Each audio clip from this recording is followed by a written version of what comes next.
the blockchain, slinging heavy clout. Spitting on the mic, what's the latest, what's about?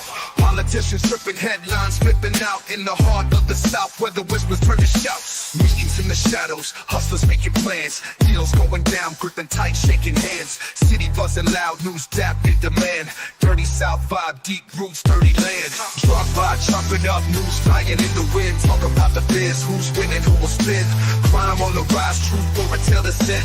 Dirty South, live a thick skin, thick skin. Rappers on the come up, topics in their rhymes. Truth spilling raw, cutting through the grime. Events popping off, party scenes in their prime. Southern nights wild, about to lose track of time. Headlines breaking, cities heartbeat racing. Discussions, heavy heads nodding syncopation. From the bodega gossip to the mayor's dictation. Southside stories, raw truth, no hesitation. Drop by, chopping up, news flying in the wind. Talk about the biz, who's winning, who will spin. Crime on the rise, truth or a tale to sin. Dirty South, live a thick skin, thick skin.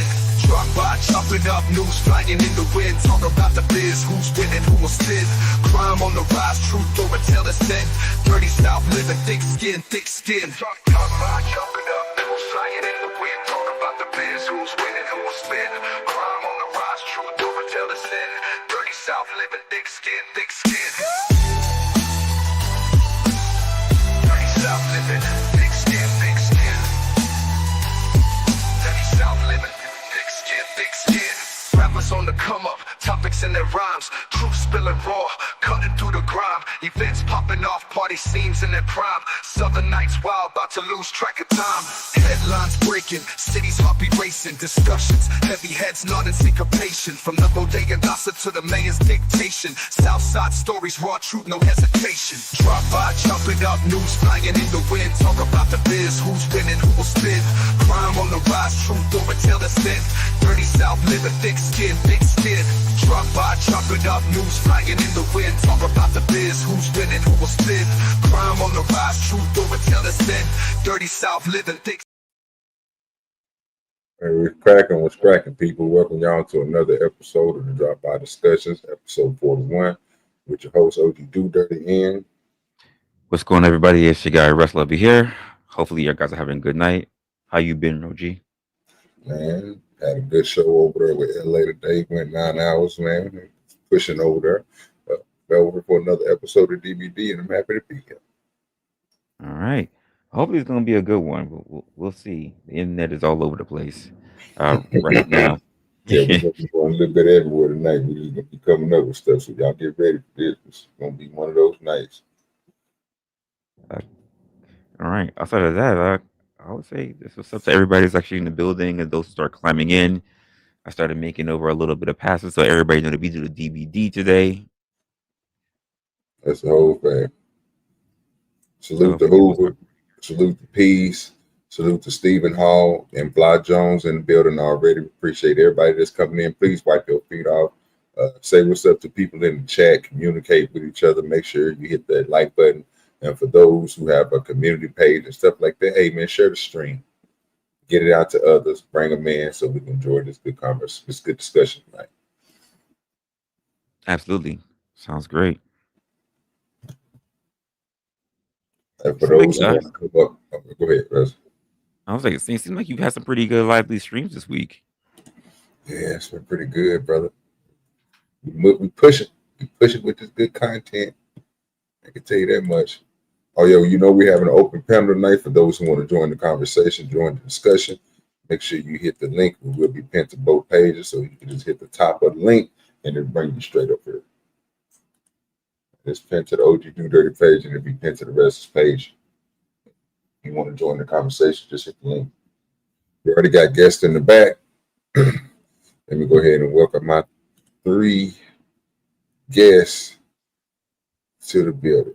OGDoDirty, let me hear. It's a whole fact. I led you here. What's good, everybody? How everybody doing? What up?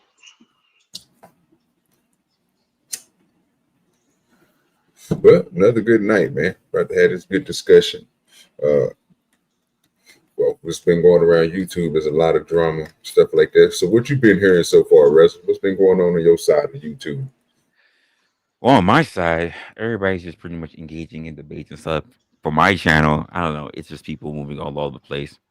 I've been trying to have different conversations, just trying to prep over for some new changes. And I don't know, it's the same thing. People just don't pay attention as much as they should. That's all. It's a shame. So we got something good to talk about tonight. People's expansion expectations. Do they have the? How would you say that? What would be a good word for that for somebody who is getting the brain freeze right now? Trying to roll this blunt up. Stuck by the sticky. Yeah, that's the whole fact. Damn, the word is just sticking in my gut. It's not rolling off like I wanted to.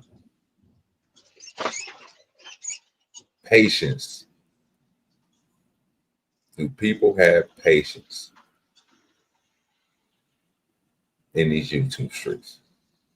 Or do they want the instant gratification?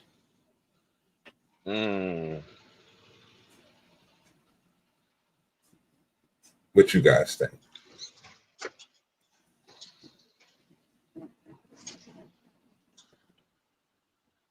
Okay, I guess I'll start it off. No, people do not have patience at all. There's a strong distinction between those who are actually up here trying to actually have some productive shit versus those who just want to show their ass. Just to be honest with you, no, people do not pay attention, and people are definitely sure not even saying the second thing on their mind. They're saying the first thing on their mind, which they gave really little thought about. Everybody else, do YouTubers have patience, or and what about the instant gratification for them?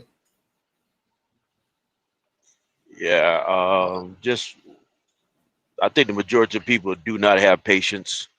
I think majority of people do want instant gratification, whether it's growing numbers or even sometimes just getting ideas out into the atmosphere. It's kind of hard for us to wait on from time to time to wait on somebody to stop talking. We just step over each other in conversation a lot of times, and so I think patience is something that's kind of lacking in YouTube streets and conversations.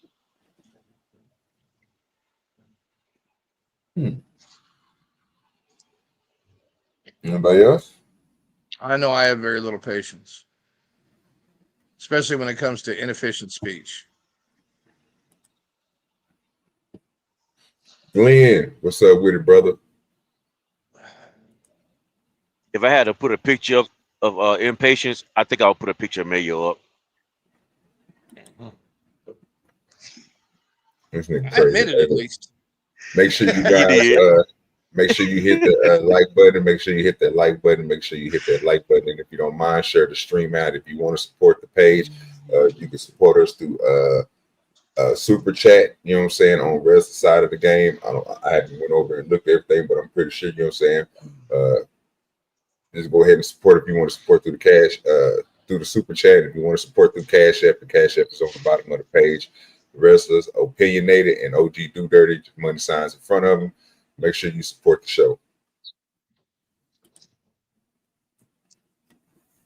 Well, so, Mama, did you have anything you want to say on it?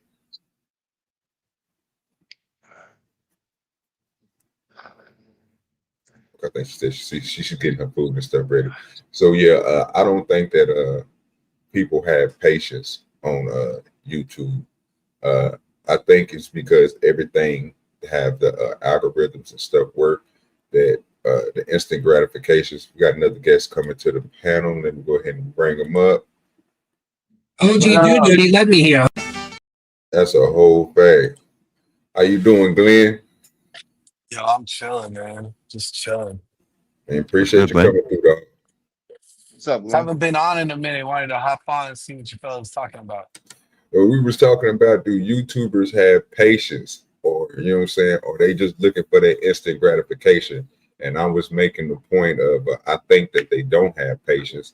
I think the instant gratification comes from the viralness of what people put out, the content that they put out. So we're so used to everything going viral or getting big numbers, we don't really look at the patience and content, like when you put out something and you let it grow organically with the folks, because you're, you know what I'm saying some right stuff, or you giving some good information.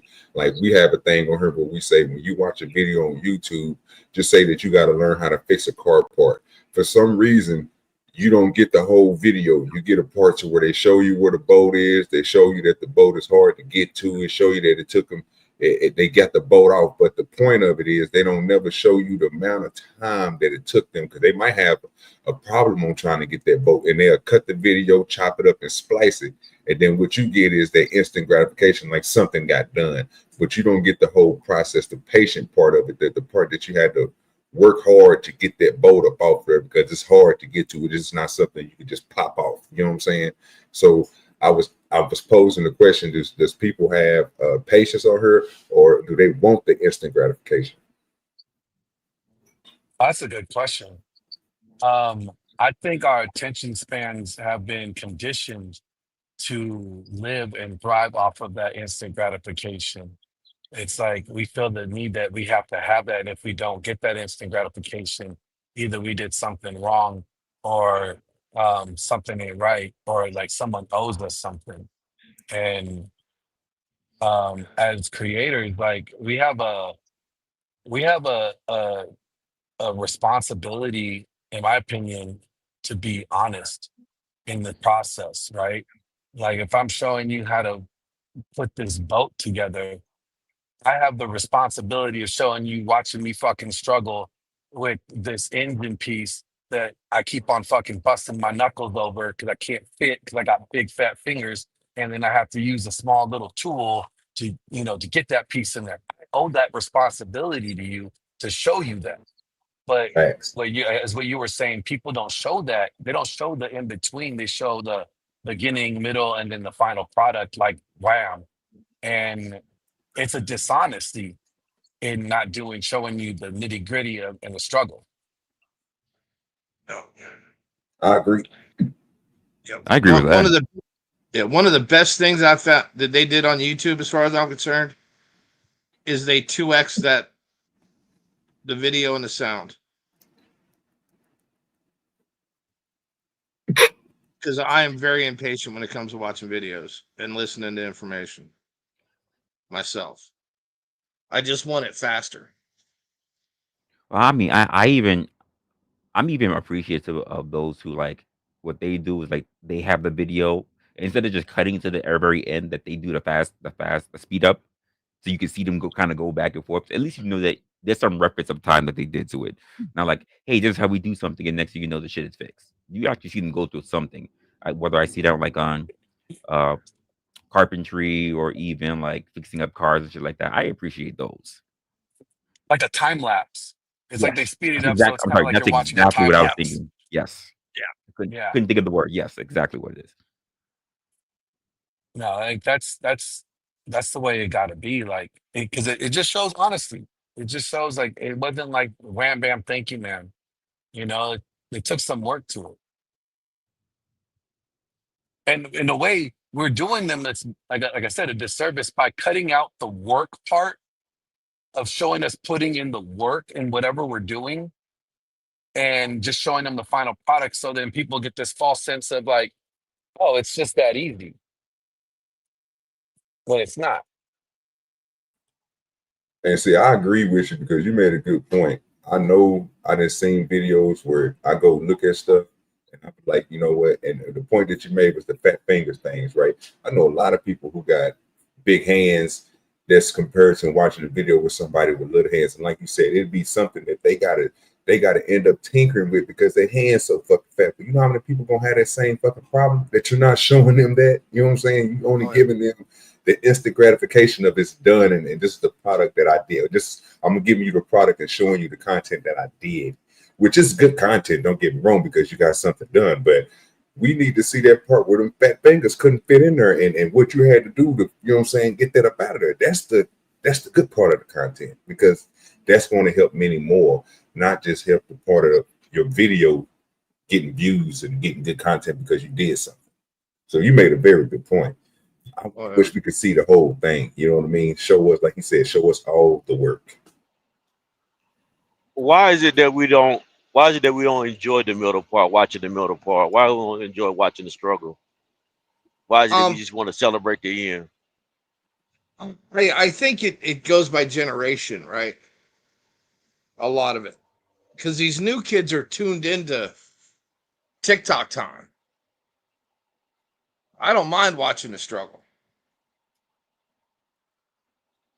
but I I don't think think these new over, kids are even interested in it. I agree. I But you think do. like social media has been conditioning people. Like the average attention span is like 17 or 7 to 15 minutes or some shit like that, right? So um unless like your video is extremely entertaining and it has a lot of flashes and a lot of like camera changes and angle changes, people are gonna lose their attention span. So the average Yeah. attention span is 7 to 15 minutes. So people are making their videos, you know, to fit that window so that people can watch the whole view, so they get all the click through rating based off of it. But in doing so, again, we're doing a disservice. You know, if you're doing it, but then again, I think then you split the content creator into two different worlds, right? You got the content creators who will show you the nitty gritty, that will show you the long streams. Like a buddy of mine built a motorcycle and he filmed the entire process, right? And I mean, it was literally like 40 hours of content, and it's all the nitty gritty. Now, a lot of people won't like that. They'll watch the beginning and then go straight to the end, right? Mhm. Because they don't have the attention span. They've been conditioned not to have patience.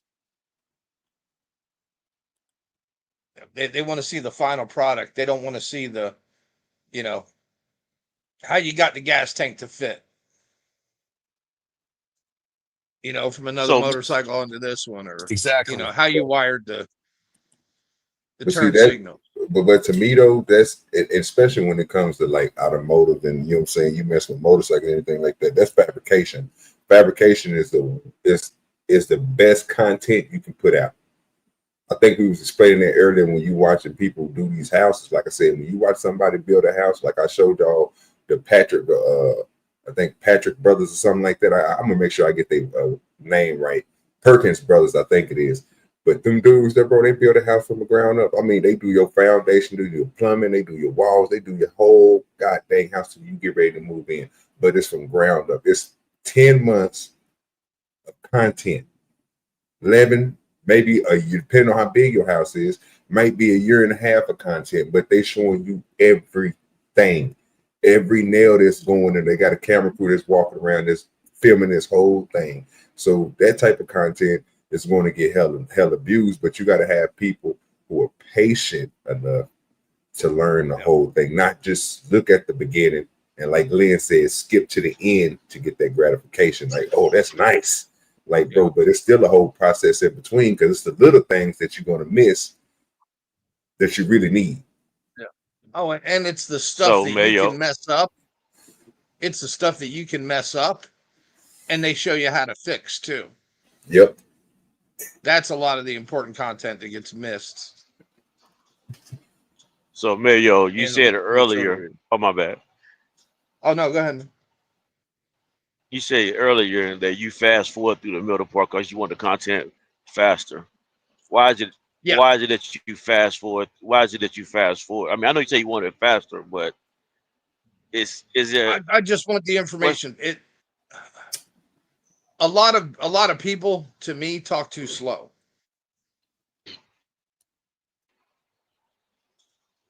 Now, see, I I can don't have a problem comprehend with that the either. faster Like, speech. like when You I know, listen to Audible books and stuff, I'm sorry, I didn't mean to jump in, but when I listen to Audible uh, books, I listen to it at 1.5 or 2.0, but yep, I'm listening intently to everything, yep, So I could speed up a video, and I understand what you're saying, because some people have a very slow or drawn cadence. So Mm-hmm. their cadence is like, so what we're gonna do now is we're gonna get this doohickey and insert it in the do whippity wop. and then see if it like turns up. I don't need to, don't take that long. You could just say, hey, we're about to put this in here and fire it up. Like some people just don't have they're not trained to have that sped up cadence when they're Yeah. And I'm a communicating online. mechanic by trade, so I'm well versed in the craft. Yeah, It makes I'm the sense. type of person like I'm the type of person I can watch it like a 5 minute video and it take me 30 minutes to watch it because I will watch it. Sometimes I watch it frame by frame. I watch it. I go back and watch it to see what like. Okay, they said this. Okay, why did they say this? I don't know. I'll watch it. I can watch the same video, a 5 minute video for 30 minutes. Oh, and I could do the same thing too. Like right Oh yeah, now, since I'm working with like Shade 45, like I have to learn vmix. I've never learned vmix, so I'm like taking all these tutorials online and listening to these YouTube videos, and I'm going step by step. Like, oh, step one, they did this, pause. All right, go into the computer program, do that one step, and then I go back and forth. A 10-minute video could be 2 hours for me because I'm going step by step as they're doing it to learn something. So I could do the same thing. It just depends on what I'm intaking as the content. yeah, yeah. Because the Yeah, best thing before YouTube was those For Dummies series of books. That's what's up right I there. love those things. I didn't even know. Congratulations, bro, with the Shea 45, bro. That's what's up. Oh yeah, thank you. Yeah. Just got a deal done like a couple of weeks back. I'm in Vegas every Monday now, so working with the guys over at the Green Room. That's the podcast that I work with that are on Shady's team. So um, it's fun. It's a lot of fun. Yeah, I listen to then everything come from over there, bro. You know, I fuck with the Sway Universe. I fuck with them I call them two ratchet boys, you know what I'm saying? Them niggas be having some good shit over there. I fuck with Heather B them. Bro, I listen to a lot of different shit. I like, you know what I'm saying, listening to different things. So I'm definitely gonna, you know what I'm saying, be over there Yeah, on it. You know we're what I'm not saying? quite on Shade 45 yet. We're still waiting for the contract that comes at the end of the year, but we're building up the catalog right now.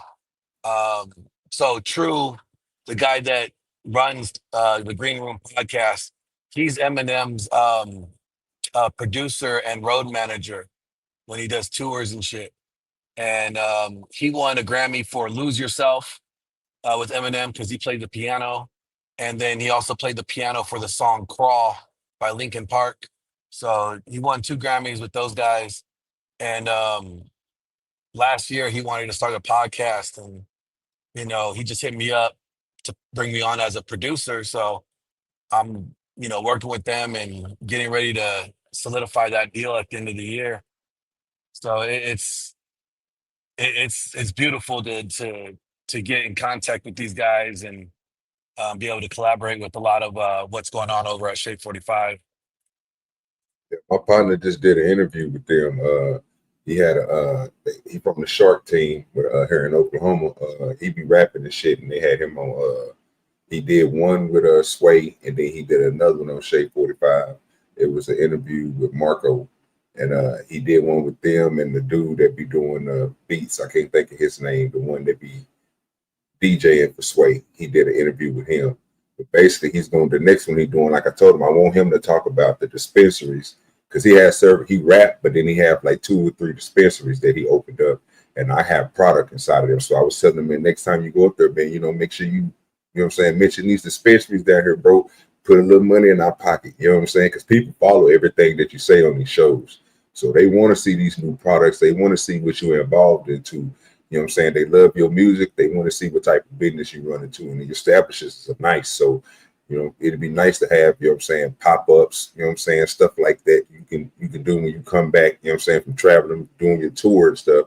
You can come back here, bro, and you know what I'm saying, we can have some stuff already set up for you, bro. That way you can basically grow yourself from all this promotion that you're getting going on these different shows. So that's what's up. Oh yeah, Yeah, like, we do like the weed convention in LA, or I'm sorry, in Vegas. Um, our radio station, the Green Room, is there every year. So we get a lot of like dispensaries love, and we support a lot of them. We sponsor a lot of them out there. That's what's up. Yeah, like my We boy good with the things. Fattel, he has his own strain called Grimace. Like you remember Grimace from McDonald's? Oh yeah. Yeah, so he has a strain called Grimace that we help promote and stuff. It's dope.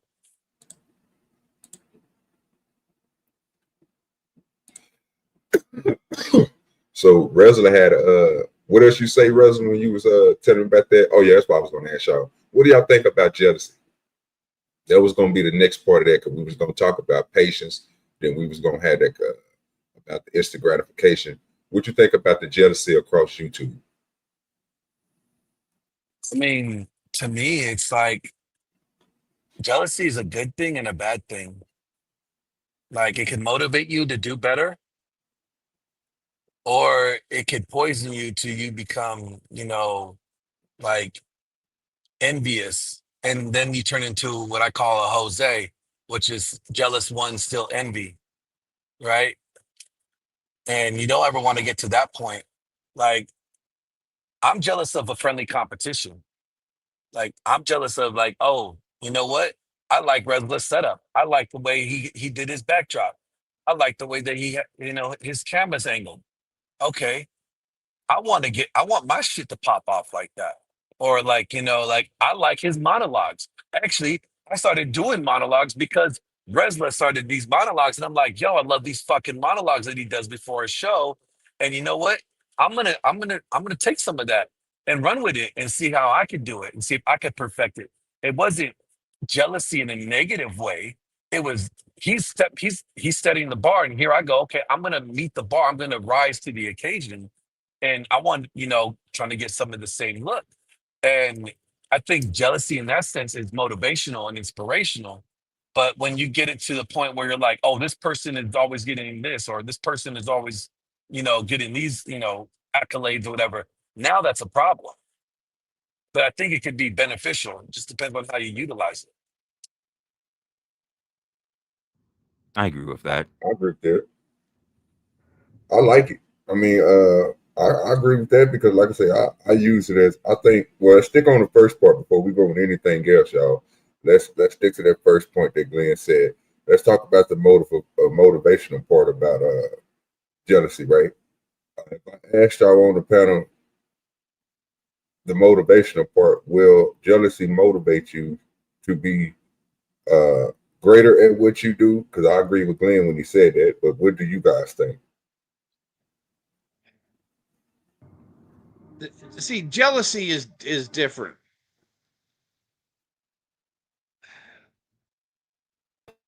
It denotes anger with it. But can I can would that say anger be a envy. good drive for you, Mayo? I mean to cut you off, my good sir, but could Oh that no, anger be a I good think drive for envy. you? I think envy would make the drive for me, not jealousy. No, I'm saying Well, who are I you get what you're angry saying. at is the question. Yeah, if I'm saying, could you use that anger? So, like, you know how, like, I'm gonna be honest with you. I'm gonna give you an analogy. I know it might not make sense to most of y'all because most of y'all not sport heads. Y'all wasn't in tune with sports like I was as I was growing up, right? So I played three different sports. Played baseball for a little bit, and then I messed up my arm. So I was like, you know what? I'm gonna stick to football and basketball. I would still be able to shoot and dunk. I'm 6'6". And you know what I'm saying? I had a nice frame back then, you know what I'm saying? It's still okay right now, but you know what I mean? I can get back. You know what I'm saying? When I was out there playing at my top best, I think anger is what kept me driven to be better. It wasn't that I didn't, because I use anger as like I push it upon myself. If I was out there trash, I didn't look at the other person as they was killing me. I didn't take that part as I used the anger of myself, like the disappointment part of it, right? To push Oh myself yeah, to a whole nother level. yeah. So if I was like, you use anger in a good way when you jealous of somebody? Because I don't think we're saying like we so jealous of you that we want to tear you down. It's no, not that type of jealousy. It's the jealousy of, damn, you know, I can do better. You know what I'm saying? Like, can you get where I'm going? Yeah, yeah. Oh yeah, anger is a great motivator. I always ask the question, who are you angry at? Are you angry at them? Or are you angry at yourself because you're not putting in the same level of work, or you don't There have we the go. same work ethic as they do? And are you mad at Yeah, yourself for not meeting the bar? Like yeah, there has to be that question, like, okay, yeah, I'm angry that I'm not getting the same like success as this person. But am I putting in the same work? And if my answer is no, then I'm saying that I should be angry at myself, if anybody, not at them for their success, but myself for being lazy or not putting in the work that's necessary to get to that level. So anger is fine. It just depends on who are you like directing this anger towards. And yeah, if you are somebody that's like self-reflective, you're first going to reflect at yourself and be like, should this anger be directed at myself before I start, pointing it at other people? yeah. I've never. Okay, so I might be saying the same thing you guys saying, but maybe come out a little bit different. Then I I don't know if it's jealousy or envy, but I've always looked at people. If somebody did something better than I did, I just looked at it like to learn. I didn't see it as a I don't. Maybe somewhere underlying it was competition, but I don't see it as competition. I see it as like, this person has a skill that I don't have. Can I emulate them and learn the steps what they're doing and then add it to what I can do? Is that the same thing you guys saying? Is that still envy or that competition, or it's just what? How you would describe that? I don't think that's the same thing though. I think that's admiring, a skill set and a tool that you may not be utilizing. I mean, I think it could be. You could make that jealous. So, it could be jealousy, or like, okay, I think Wrestler's really good. He's a good wordsmith when he puts his monologues together, right? Well, if I wasn't a writer myself and I struggle with writing, I might see that as a daunting task. And I may reach out to Wrestler and be like, yo, bro, I love your monologues. How can you help me? Like, can you give me some insight in how you craft your monologues? That way I could, mirror that to some degree or make it my own, right? Like, cause that would be admiring a tool that I don't have possession of and not knowing how to use it. So getting the insight in how to use it. Jealousy, I think, is when you have the ability to do something, but you're not, or you're doing something, but you're not getting the same results as someone else. And then it's like this displacement of anger, whether you're either directing it at another individual and becoming a hater, or Mm-hmm. you internalize it and you go, okay, what am I doing wrong? Look in the mirror and seeing exactly where your shortcomings are to where you could fine tune it and improve.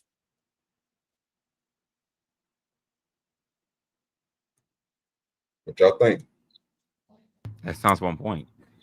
I Yeah. look at a lot of stuff of what people do, and if I really like, I study it. If I see something interesting, it makes me study it, and I just think, how can I, add it to my wheelhouse?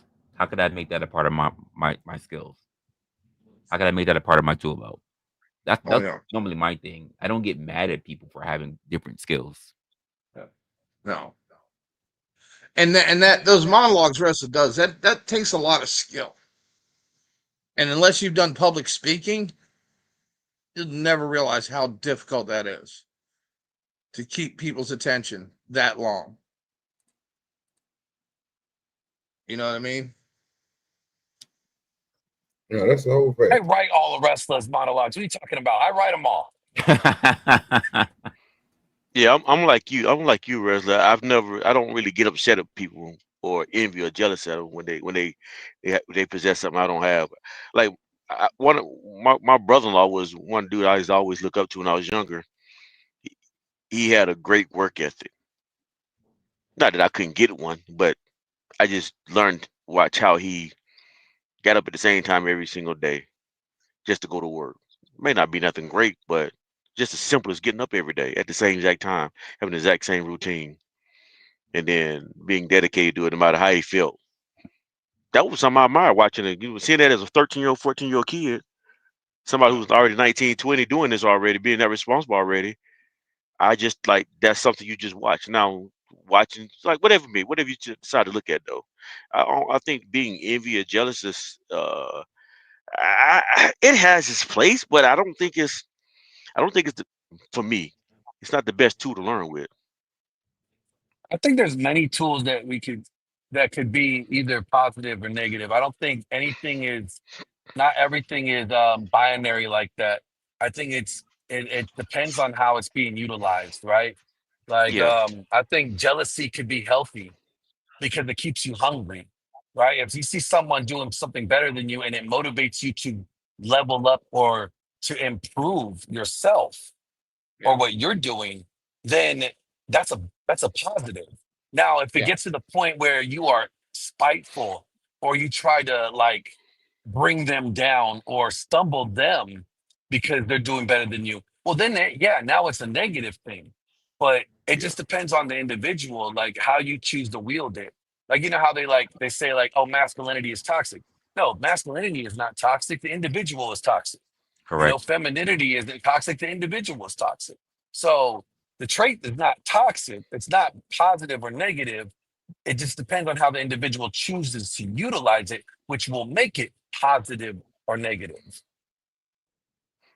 so I think we're saying it. I agree there because OGDoDirty, let me hear. like oh, I'm on mute this like whole time. My fault. I was trying to bring you up, Beans. yeah, like we said earlier. Then, like I said earlier, I think we're talking about the same thing. It's not much different than what we're talking about. 'Cause I agree with what you just said. It's like it can't jealousy. It's not always bad. It can be good and bad. So it depends on how you use it. I agree with that. I think these terms are basically how we just use them.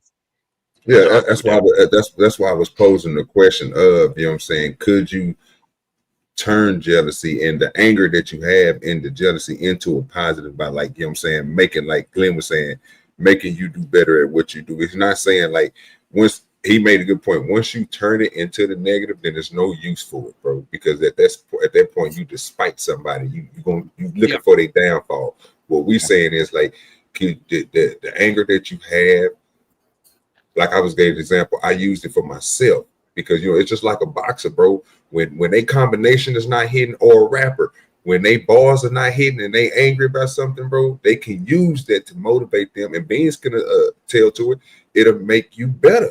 It'll make you step your game up from just saying the old regular. Yeah. The way how Glenn has put it is exactly the way I look at it in a lot of ways. So for me, if to me, the strategy for me is not to tear that. If I want the biggest building in town, I'm not looking to tear everybody else's building down. I'm just gonna build the biggest building in town. Yours is still gonna stand. My Yeah. goal is to eclipse you, not to work on bringing you down. Yeah. Yeah. You could use it as a springboard or tie the weight around your neck. That's your choice on how you use it, just like every other tool. Mm-hmm.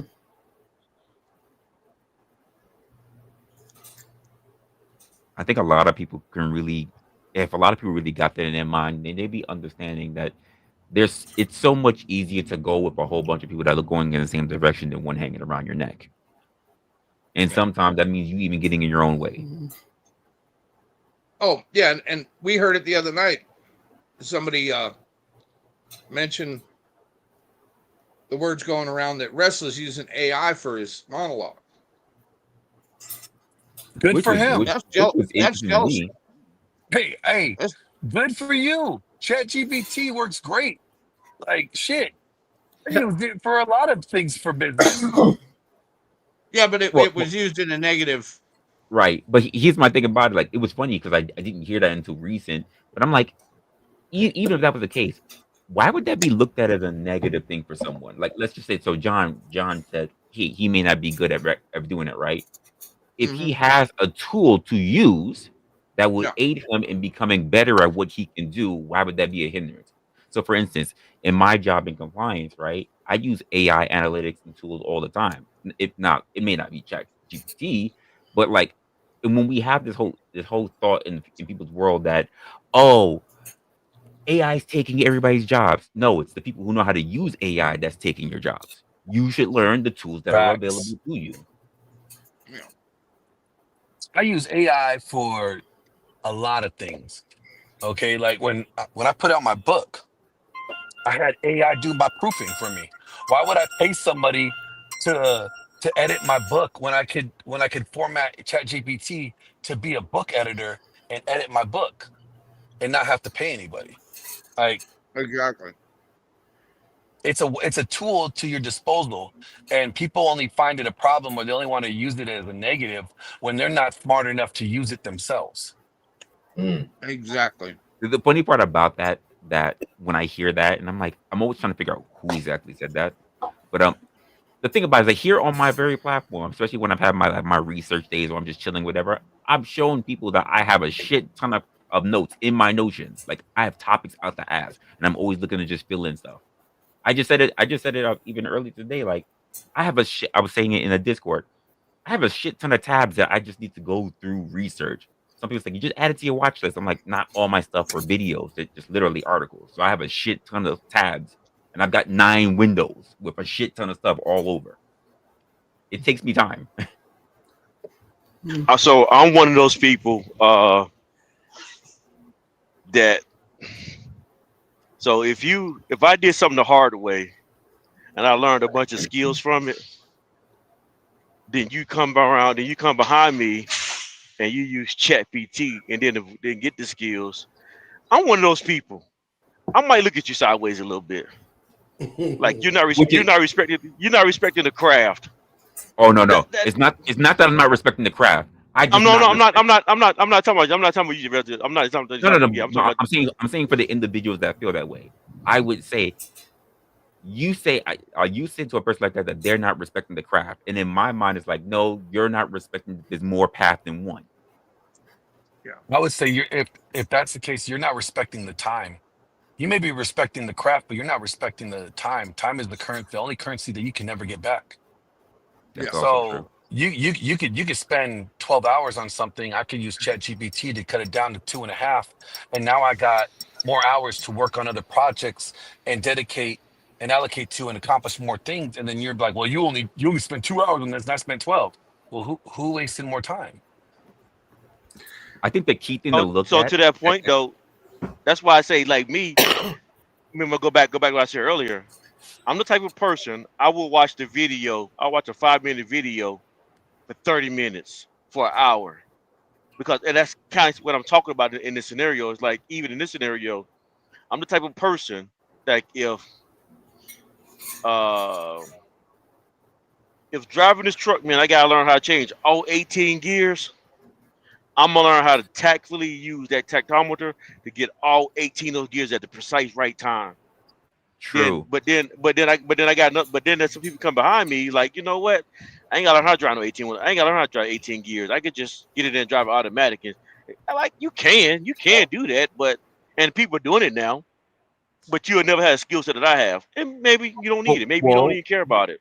but that's also the fallacy and assumption you're part of saying that they don't have the skill set you do, right? Because here's the key thing that we have to think about, even for the people who are using these tools.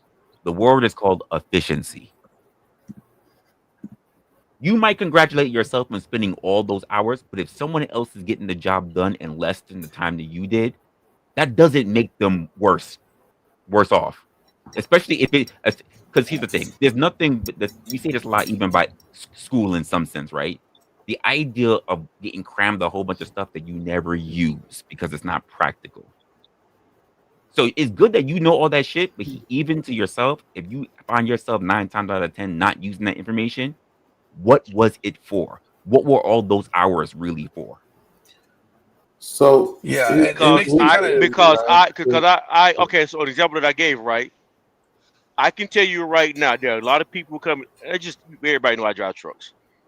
oh, Y'all that, think I? wait, Y'all, John, so John. go ahead. Okay, go ahead. No, because I think honestly, I think that's a horrible example.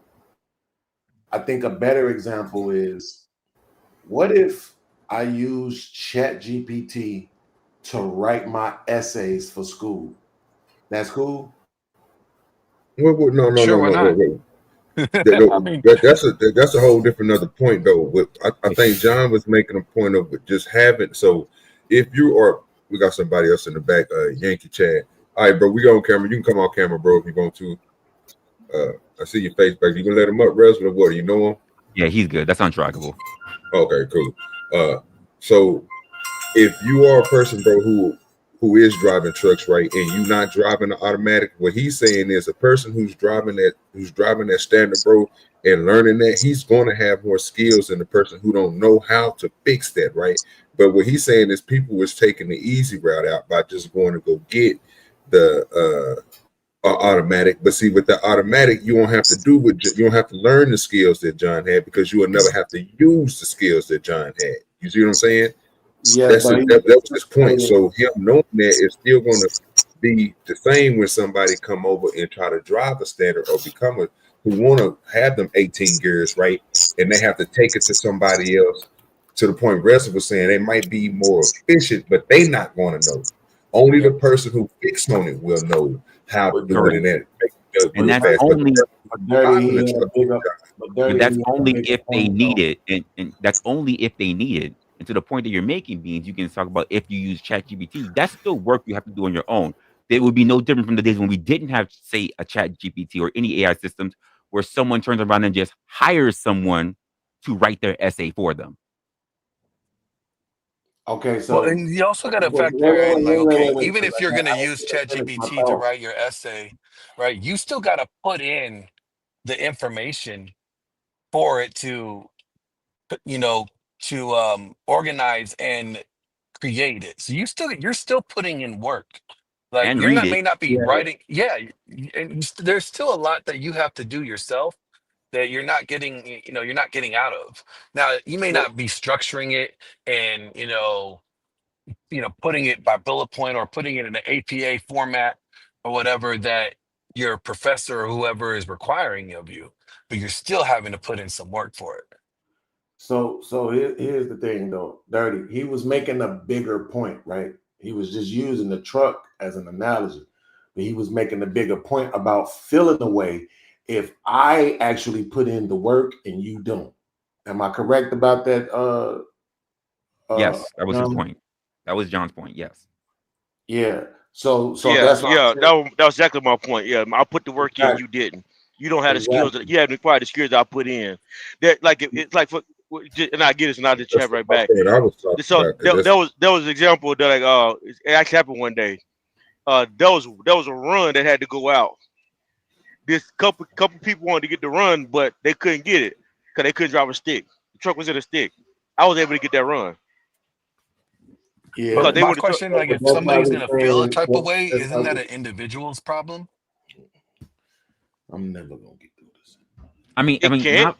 It can be, but it also is also respecting, like it could be my problem, but it's also recognizing too that you don't understand okay, for example, you don't understand the craft, like you're saying, what does it mean? That's what I'm saying. That's what I'm saying. I think the school example is a better example, right? Because yes, if the truck itself that needs to be driven as a stick, that's problematic.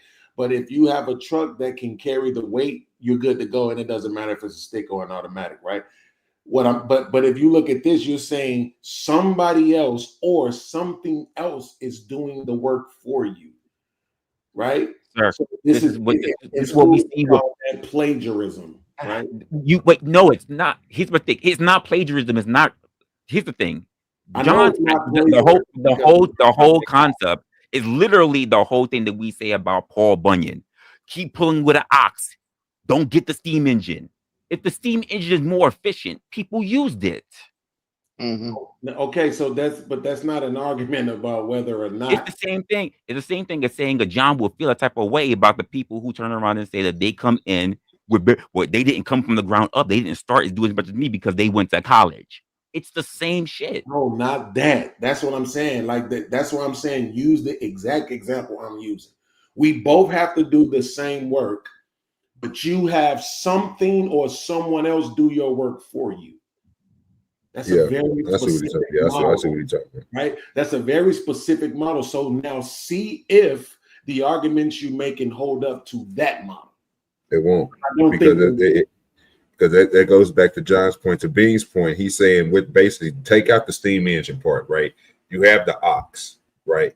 If you don't know how to control that ox to plow and do what you're going to need to do with it, then you're going to be stuck out of. Y'all have the same thing, the same equipment. Don't and if you have to go to, you have the skill to do it, you're going to be able to complete the job. But the person who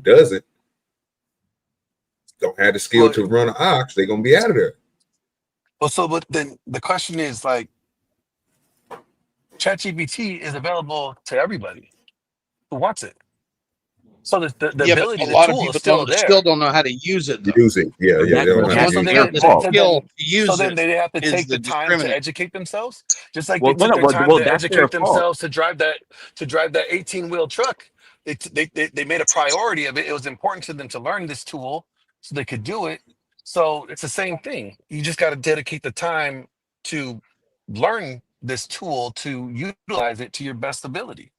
And not for nothing, to make it better than that, you know, these people, if you want to say ChatGPT, they took their time to learn ChatGPT, right? But they didn't know all of the intricacies, like how John was saying. What's also stopping John, since he already has all that extra knowledge, learning ChatGPT instead of just saying, "I just don't like the fact that they do it." No. So okay, so this is where yeah, you moved to go close big time, because that's exactly what I just finna say. It's like it's not even you ain't gotta go fast, you ain't gotta go past what I just said. It's just learning the skill set.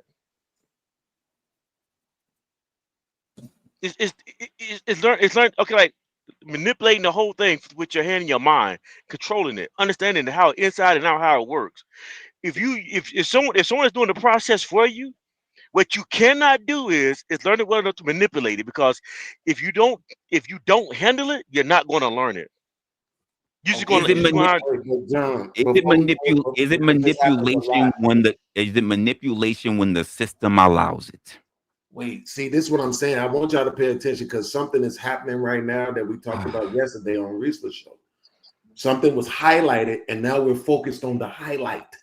The conversation was about jealousy and anger, right? So we're using this, and that's what I'm saying. I'm using this specific example to see if your logic holds up to it, Resla.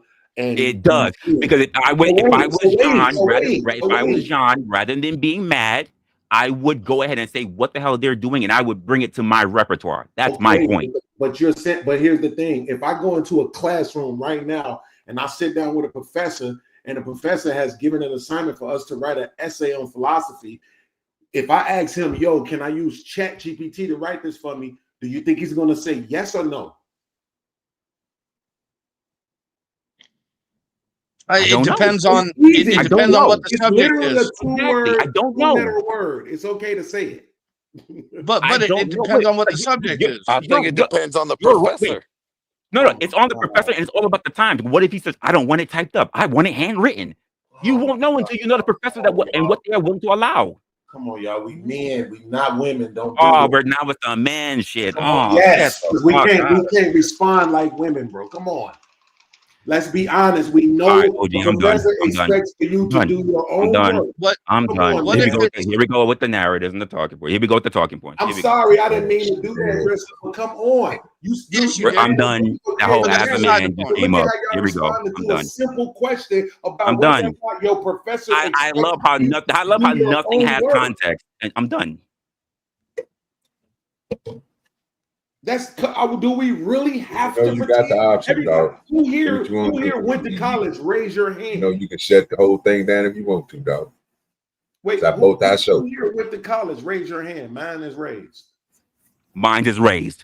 Who here had a professor say it was okay for someone or something else to do your work for you? Raise your hand. Mine isn't raised. Mine is, because we were able to use computers, and AI was not out then. Computers to do what? To write my essays, because even way back earlier, people didn't want to do nothing but handwritten fucking essays. Yeah. So you're saying I had a professor that wanted everything typed on a typewriter. But what does that have to do with who created the work? You still created the work. If you cannot, never mind. I thought I was done. It's just, well, because what if the paper? I gave him an answer. I get that you don't want to accept it, but I gave you an No, answer. what Beans is asking is, he's not asking did you use Chat BT? He's asking. Well, I'm sorry. What he's He asked to asking be is specific, and I gave him an answer, John. Yeah, no. he just Okay, didn't like so it, I and gave he him an didn't answer. He accept just it. didn't like it. Yeah, because what if the paper is about using AI? Mayo, what does that mean?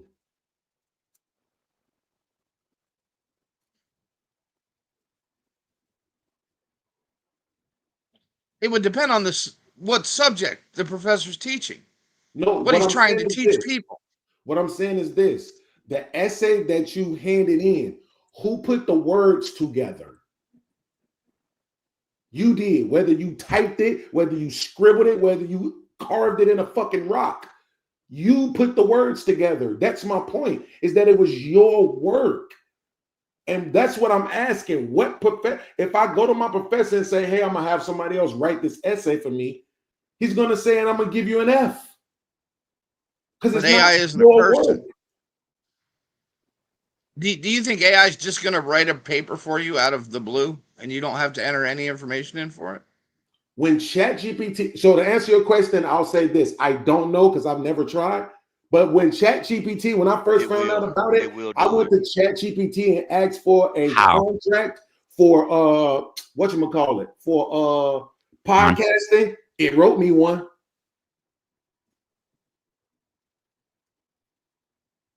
Did it work for you? Well, It no, I will didn't do get it. anybody I It didn't will sign do it too. anybody up. But it wrote the damn contract.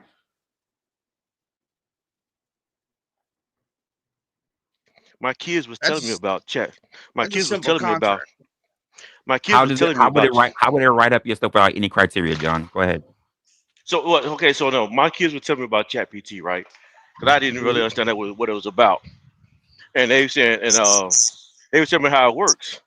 I'm like, so if I want to, I can write a sermon with this. They said, yeah, you can. So I literally typed in a subject line for a sermon, and then it literally wrote the sermon out for me, and it gave me the outline. It gave me the supporting the scriptures and text. It literally wrote the sermon for me. Absolutely.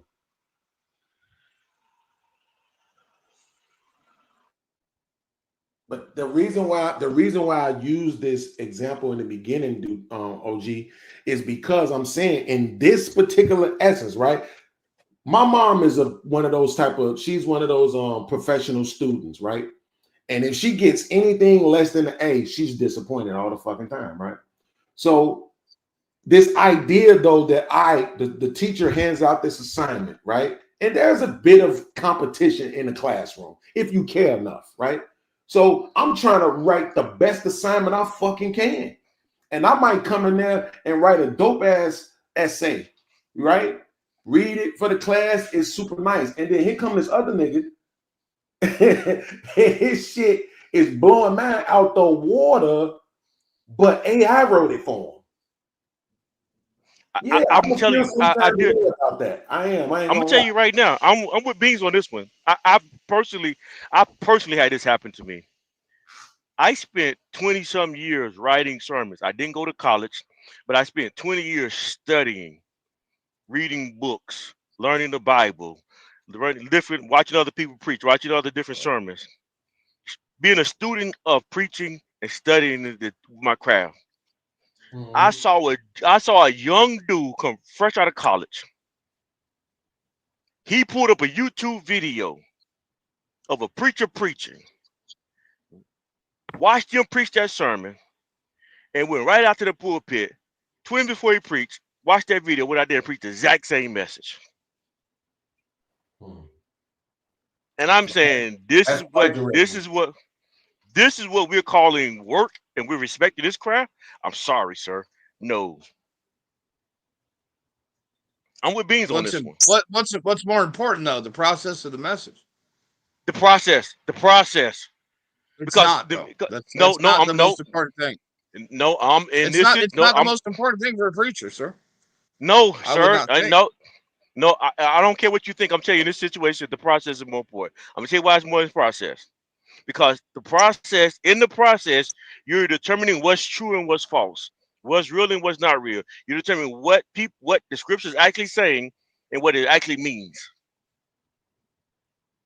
And so now I'm taking what it It's all actually you need to, means. Chad.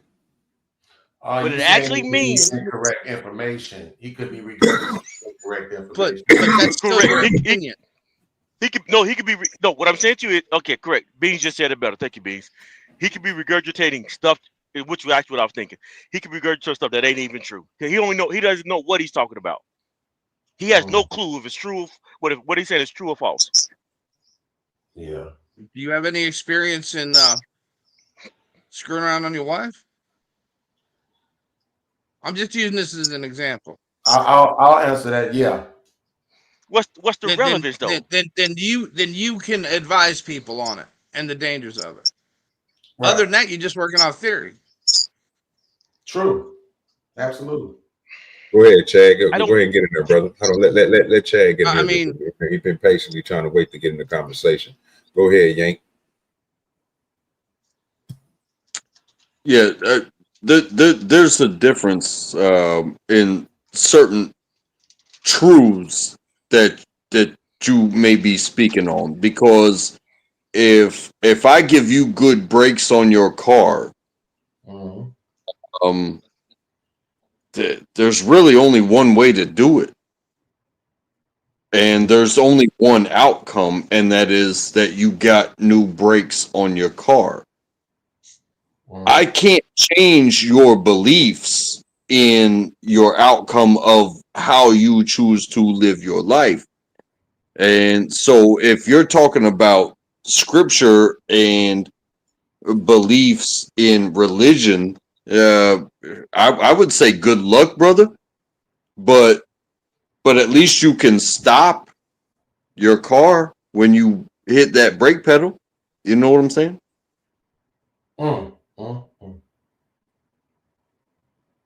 So go ahead and believe in that stuff, but just know when somebody works on your car, there is a 1 + 2 + 3 = brakes on a car. Whereas when you talk about religion, you argue something that I didn't argue though. That's not what I'm arguing. I'm not arguing if you believe religion or not. I'm just saying, if you're gonna talk about religion, That's not the point. That's not the point that I'm arguing. In the car next to you, he have the same religion as you, but they may have better brakes. If you was arguing the point I was arguing, I would agree with you. That's not the point I was arguing though. John, read the room. Listen. But this the thing. Like, let me tie in what he said to the actual conversation though. Now, if you say I can get Chad to do my brakes like by hand, or there's a place that has a machine that does the brakes for you, right? To y'all's point, the machine's probably gonna get it done in better time, right? So it's more efficiency. It may even be a more thorough process to some degree, right? But that to me is completely different than we're in a competition, right? Now, he's going to feel some kind of way if he has to compete with a machine, right? Like, man, I can't afford that machine. They got that machine over there and they taking my customers because people can go over there and get this thing done, lickety-splickety, and they out the door. Whereas with me, I got a couple of cars backed up because I'm doing everything by hand. So you all's argument is, hey, you need to work, save your money so you can get you a machine too. Everybody just got to try to get them a machine too, right? Well, I would take it a step further, and I apologize for interrupting, but I would take it a step further and say, hey, don't blame the equipment, blame the foot that controls the pedal, because that is where your religion lies. If it's your foot that says, hey, I don't have to hit the brakes, or I do have to hit the brakes, don't blame the equipment. Don't blame the book. Don't blame society. Blame your own goddamn foot because you thought you were good to go. That's your foot. That's your belief. That's your faith. That's your effort. You failed. You hit somebody in the rear. Go ahead and move on with your goddamn life. Sorry. That's usually always the response in this space. It's to get over it and move on. So you're not all the way off. I'm sorry. Thank you for having me. It's nice to meet everybody. Oh yeah, you good, bro. You have to deal. You was good. You was good, bro. Stay. You ain't gotta. You gotta go. You gotta go. But you know what I'm saying. We just sitting there chilling, bro, having a conversation. Really? It can be intense sometimes because I see some craziness out here. Yeah, what was said that was crazy tonight?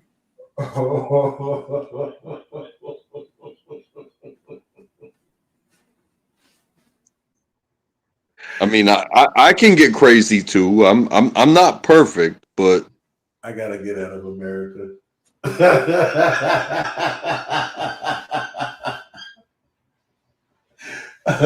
America. Oh my God.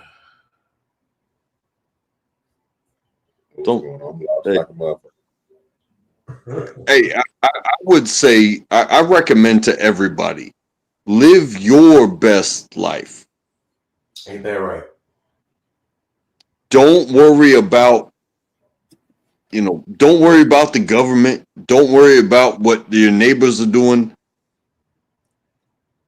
If you can coincide, like live together, like, this doesn't matter, so I don't have to deal with it. But when they come to your doorstep, I hope you know your neighbors because they might be the ones to help you out of it, or you might help them out of it. But I don't know what to tell anybody anymore when it comes to that bullshit. It's like I'm not trying to take over the world. I'm trying to go to work and I'm trying to take care of my family. Voting and tariffs and all this bullshit. Everybody can go fuck themselves. I see you're familiar with flow state. And I know where I live. Oh shit. And I'm going to handle mine for me regardless. So if anybody has a problem with me, well, you're probably wasting your time because you're not taking care of yourself. For a second. This is before we get too far off the rail. This is why I say I think now this is example that we start getting into would be one reason why I think I would have some jealousy, envy in the scenario that we were talking about earlier. If somebody is using Chat GPT to write a sermon and people are following them going to church, following this pastor going to church, and they're using this to mislead thousands of people, I'm gonna feel some type of way about that one. I'm sorry. Call it jealousy, But call it envy, whatever you want to Wait, call it, wait, whatever you wait, want to call it. John. but How are you? how Yes, is yes. that John, how? but misleading them wasn't part of the equation. No, okay, I did add it in. You're right. I did Got add it another in there. guest coming to the panel. Give me a second, child. Just give me a second. Give me a OGDoDirty, let me hear. whole fact. What's cracking, Alex? Hi, how are you? Doing all right, love. I So just thought I was curious, John. I did. Oh, my bad. Go ahead. No, go ahead. So you're right, Mayo. I did add that part in there. But what I'm saying is, what the point I'm trying to convey is, if that person went straight to Chat GPT, did not put any research in, and just went up there and recited something without going to check its accuracy, that's going to be an issue. What makes you think that ChatGPT didn't pull up any resources? No, I'm saying if he didn't check the accuracy of the resources that ChatGPT pulled So up. for instance, I use AI analytics that pulls up stuff from markets and other logistical land points. It doesn't Correct. just work strictly from my location, which means that it does research models everywhere else No, and gives did you me hear the what I results said and though? where they got that stuff from. Okay, yeah, but did you hear the point that I made? Did you check So the sources that it gave you though? Did you go back and look at it? yes, but that wasn't part of your thing. You just said recite. No. That's the point I was making. The point I was making was if you don't go back and look at the resources that it gave you, if you're just reciting them without going back and looking at them, you So didn't check it. You if didn't. the person who did it goes back and looks at the resources, right? Are they still misleading? When Mayo said misleading, I retracted the statement misleading. So again, let's just go back Listen there. to it. No, so fine. Okay, We'll go take ahead. about the misleading. If they use ChatGPT, they got sources and they looked at the sources to confirm that what was being written for them, because you said they use ChatGPT, is accurate. Is it still wrong for them? And No, it wouldn't given be wrong. It wouldn't be. It wouldn't be the wrong. No, efficiency of the I'm overall answering the message. question. I'm answering your question. It wouldn't be wrong. What I'm saying to you though is, I'm not going to respect them for the. I'm not going to respect the work that they didn't put in. Now you're right. The source they wouldn't looked at it and saw that it was accurate. They repeated it. They said it. Cool. You get kudos for that. Cool. Got you. But the guy who spent 30, 40, 50 hours putting the work in, constructing, doing the research on himself, I'm going to respect him more. Now you may not. You don't have to, but I will. Well, let me ask you this question. Hey, Resla, I think that's pretty dope that you know how to read analytics because them graphs be fucking me up. So shout out to you for knowing how to read that shit. I don't even be checking my YouTube analytics. I don't understand the fucking graphs. But what about musicians, right? If you watch that Wu-Tang docuseries, they showed a part when RZA was in the store and he was picking up some albums to sample and shit. And it was a guy in there who had a complaint with him saying, "You're not a real musician. You're not a real producer," right? And he was saying that y'all are putting real musicians, people that actually know how to play instruments, out of business because y'all just sampling and reusing stuff that was already done. So would you say that, and we all love the music regardless, right? But would you say that you would give more, since John used the word respect, I will use respect too. Would you say that you give more respect to people who can actually play instruments, or does it not matter? If you can make the sound and you can make it sound good, it is what it is. Well, okay, so let me answer that. If I would say no. They're going to sound good either way it goes, because the way that you're doing, the example that you use, I know exactly what you're talking about. Even to the point where what he ended up doing was, since when the dude told him that in the record shop, after he was still making those beats that way, he went and got real people that can really play the instruments and see the difference. But what he found out was it's the same, because the people who made that original song that he was remixing, they basically, you know what I'm saying, they the ones that was playing the real music. It was the whole thing of what John was going back to. It's the more credit that you will give to that person. So on that part, it'll be yes, but I don't think it'll change, because it's still somebody playing that instrument. Now, to your point, Beans, if somebody was playing, if they was using AI to create it, then I don't think that will fall in the same realm, because it's not a person sitting there playing it like, you know what I'm saying, like them old school magicians was, you know what I'm saying, they was coded what they did. It took them time to figure out that certain type of riff they wanted to go together, melody and shit like that. And then when they got it, or it came to them in their head, it's different when something comes to you in your head and then you can put it down on that instrument. You see what I'm saying? We got another guest coming to the panel. OGDoDirty, let me hear. That's a whole fact. What's good with your break? What's good, brother, man? Go ahead, Beans. Well, it's the debate between Michael Jackson and Prince, right?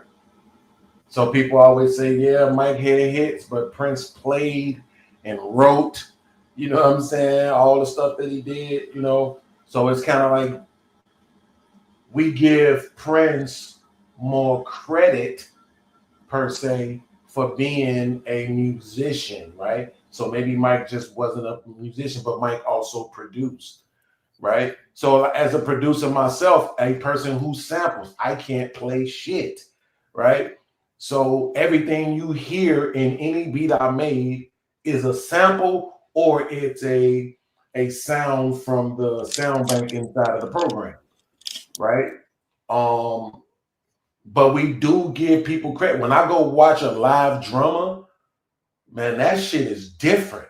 I can't even do that. I don't understand how somebody can be consciously doing one thing with their left hand, another thing with their right hand, another thing with their left foot, and another thing with their right foot at the same damn time.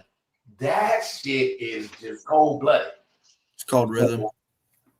I definitely gonna give a drummer more credit than I will somebody who know how to bang on pads on the MPC.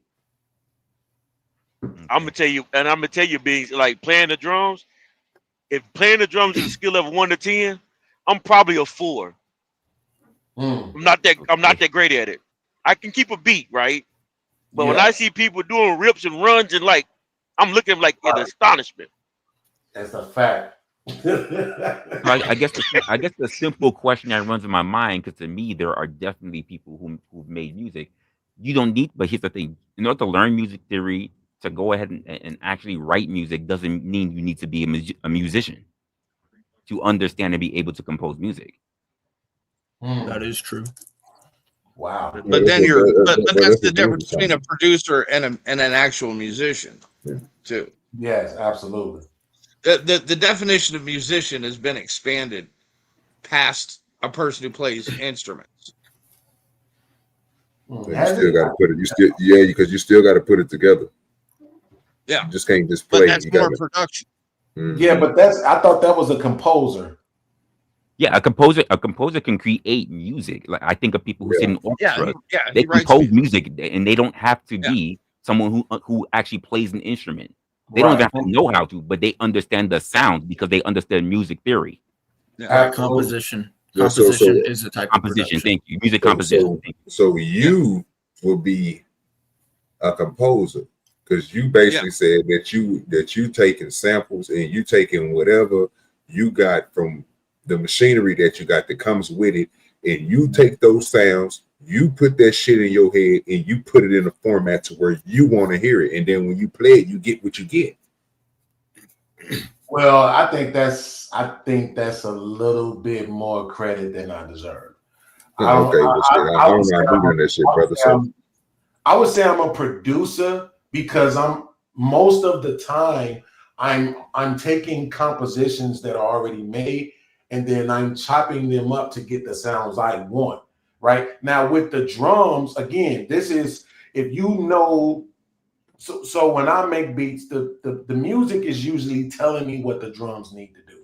I know that sounds crazy, but it just is. You just have to trust me, right? So the music is telling me what the drums need to do, and I can just push the button and or just click, copy, and paste whatever sound I want to use where it needs to be, versus having to use my right hand, left hand, left leg, right leg at the same time. You see what I'm saying? To play it out.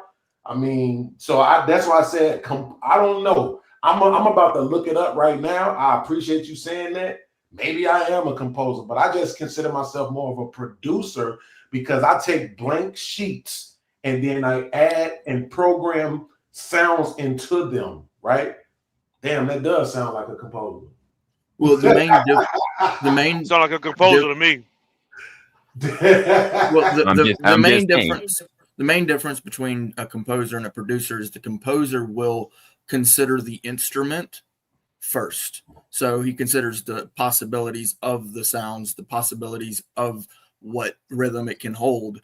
whereas the producer just simply takes whatever has already been in your case, it would be possibly already produced, and then tacks it together. It's not necessarily better or worse. Like, so just to kind of, yeah, it's just different, right? So kind of to highlight another aspect of life, a driver, right? The driver of a NASCAR stock car is different from an Indy car stock car. So, you know, every different genre of life is going to have its different aspects as to what's going to make the best version of that thing, whatever it is, for the qualifications. But in the aspect of music, most musicians, most composers, most producers will appreciate, and I believe the word you guys actually were looking for earlier is admiration over jealousy. They will admire the original content more than they would the, you know, tacked together production. And it's not so much a jealousy factor for a well-rounded individual, someone with a mindset to do better. It's not jealousy, in my opinion. It would be admiration. Does that make sense? Yeah, I like the word. It do, but you still off topic when we're talking about that. We wasn't talking about comparing it to something. I wasn't looking for a word that was going to be equivalent to it. It was just saying to the point of, if you was jealous of somebody and you had anger for them, we already know that one side of anger can be a detriment. We was talking about the positive of it. So Glenn made a good, you know what I'm saying, a good analogy, and we ran with it because it was going to two different points. One was John the Baptist's point and one was mine. And I wanted to bring the two together, and that's when Beans came up. So when he came up, he was explaining a same scenario, but he was trying to break it down to us to where he wanted us to see what we thought would apply to what he was saying. Sure. So in that point, we're applying to what he's saying, then that part that you're talking about would apply to what Beans was talking about. Indeed. Yeah. Wait a minute. Good. I don't know. I'm going to throw this to y'all because I'm looking at this definition. This is from Merriam-Webster. It says jealousy means fearing someone will take what you have. What the fuck is that about? And continue. Is that the only definition? I think it's not the only one. That's just an example. Oh, okay, it's not. That's the only one an aspect of jealousy. Yeah, jealousy. And then there's professional jealousy and personal jealousy. So which one are you looking at?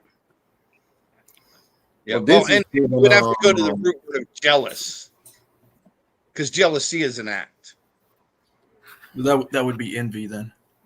Jealousy is an act. Yeah, feeling or showing envy of someone or their achievements and advantages. Of course, envy, when you reach envy, you've already taken action. The difference there with jealousy is you haven't. It's just a feeling. Feelings. Okay, and the first way of using it is and feelings almost always. I'm sorry, I just wanted to give y'all this. It says jealousy. It says there's three different ways it can be used: fearful of losing attention. Another broad sense is possessive or protective, and then the third one is the sense of envious, right? Which they're saying is when you are longing for what another person has. Look up the definition of jealous, though. Because that's the root word. Yeah, I know. So jealous says hostile towards a rival or one believed to enjoy an advantage. And then it says intolerant of rivalry or unfaithfulness, disposed to suspect rivalry or unfaithfulness. and vigilant in guarding one's possession. So the vigilant in one guarding one's possession, I guess that's correlated to the worrying about somebody taking what you have. I never knew that. That's correct. I never knew that was a form of jealousy. Hostile towards a rival or one believed to enjoy an advantage.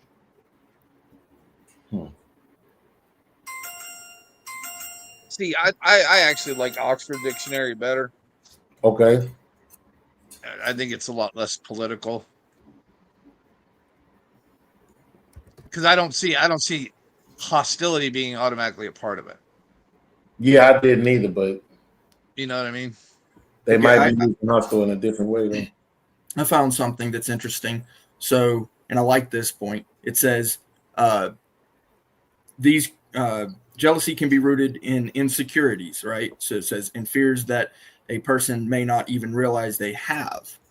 These could include fear of oversimplification, fear of inadequacy, fear of abandonment, fear of being replaced, and fear of being judged. So if you can look at that inward, then that can be made into a positive. So what you're doing actually is, if you recognize what it is, you can take that to turn it into a positive. Bro, but what does the N word have to do with this? See, this is what I mean. No, I'm just joking. I didn't even catch that. He said N word, y'all. You got to take that. Yeah, I got the Oxford too. Mayo. It says the Oxford says feeling angry or unhappy because somebody you like or love is showing interest in somebody else. So like a that's one of them. Wife, right? This is the Oxford. Actually, it's the Oxford Learning. Okay, yeah, you're right. And then the other one is feeling angry or unhappy because you wish you had something somebody else had. So this and what's synonymous with that is envious, right? So yeah. So to your point, it's more about how you feel inside and not necessarily about hostility, which is more of an action. Yeah. Right. So the two separate types of fears. One is the fear of losing something or getting hurt and that sort of thing, and then the other one is the fear of disappointment. And if you go with the fear of disappointment, you're going to win every time. Yeah, I'm gonna just go out on a limb and say I don't think jealousy can motivate you, not based off of these definitions. I don't think it can. I think I'm sorry. I've always struggled. I'm not seeing your name, but I think I've always struggled. It's better. I've always struggled with the definition of jealousy when people say, it seems like that to me is a new term. When we say jealousy, we can use it to motivate. That seems like when we start doing it, and I could be wrong, but we start saying that more in the past 20 years. My timers can be wrong, but I remember jealousy mostly being an image of what somebody else had in a negative way. Jealousy, i.e.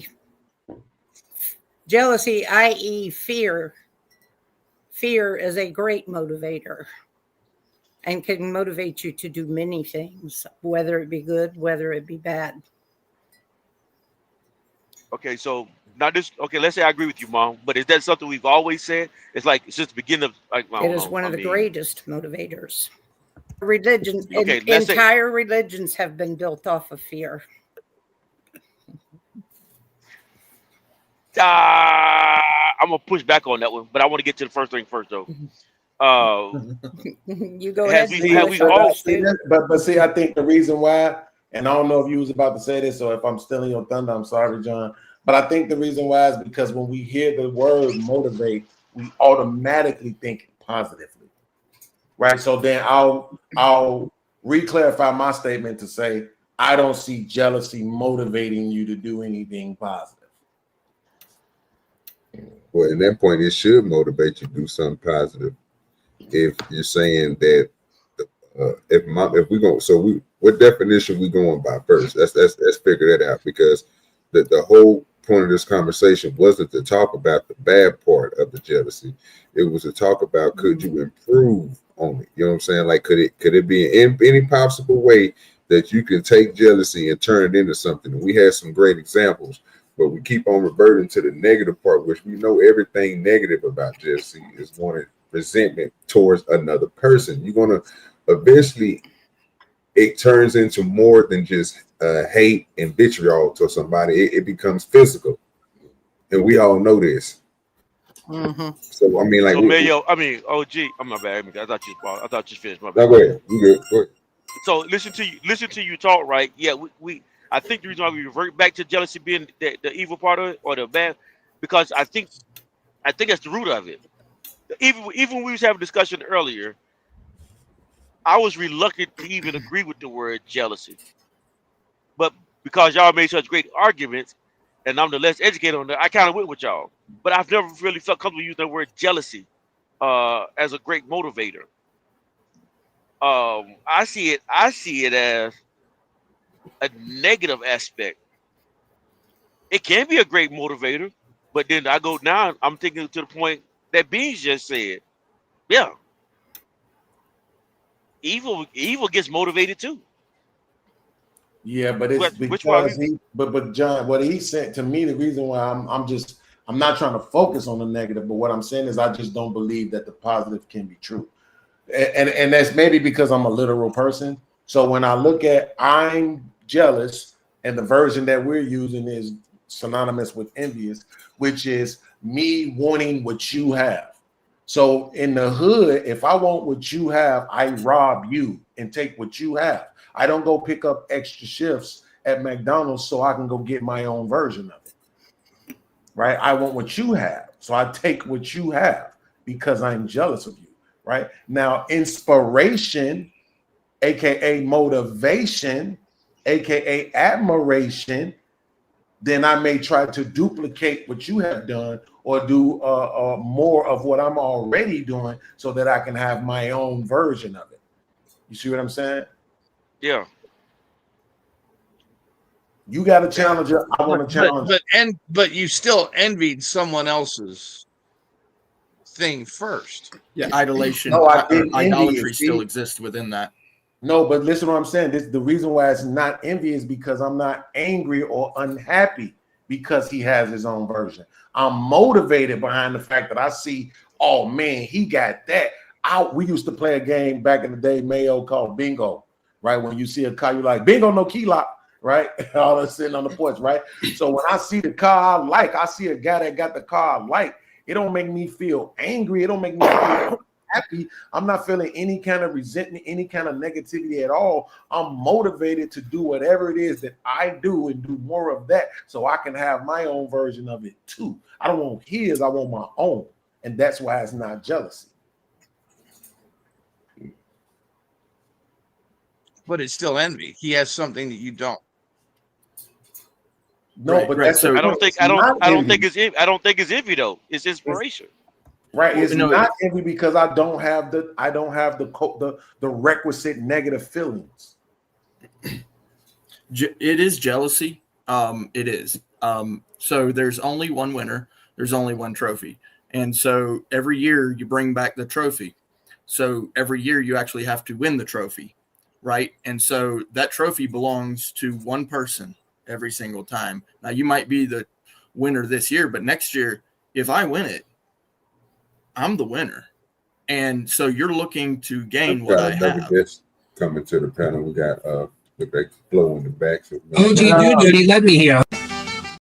Whole thing. What's good with your powder dusty? What's going on, guys? Nothing, man. We up here talking about this old goddamn jealousy. All right. Well, I'm cold, so I'll come in as I catch up. Appreciate you. Go ahead, Brick. But yeah, so the trophy is going to go to the winner, and so it must be your motivation through jealousy that I have that trophy in order to gain the trophy. Right. So that's first of all, what you did was you switched to a different kind of example, right? Okay. So the example that I'm using, I clearly illustrate that the reason why it's not jealousy is because of the fact that I don't have the ill contempt feelings for you, right? So if the ill content feelings are there, then it can't be jealousy and it can't be envy. It can't be either one of those because the requisite ill content feelings aren't there, right? But even in this situation that you used, yes, envy will exist in those kind of situations, but guess what? It doesn't have to, because all you have to do is be playing to win. If I'm playing to win, it doesn't matter who last year's champion is, and it's not gonna matter who next year's champion is, or if I'm not the champion this year, it's not gonna matter at all. I might not feel any kind of way about them if my goal every time I step on the court is to play to win. But I agree with you that inevitably envy will exist in that kind of scenario. Yes. Gotcha. Yeah. And every scenario is different. So yeah. And there may be more scenarios where jealousy doesn't need to be a factor, but there are definitely going to be scenarios where jealousy will be the factor in order to win. Absolutely. So then, yeah, I guess I would have to agree that it can be a motivator. Very good.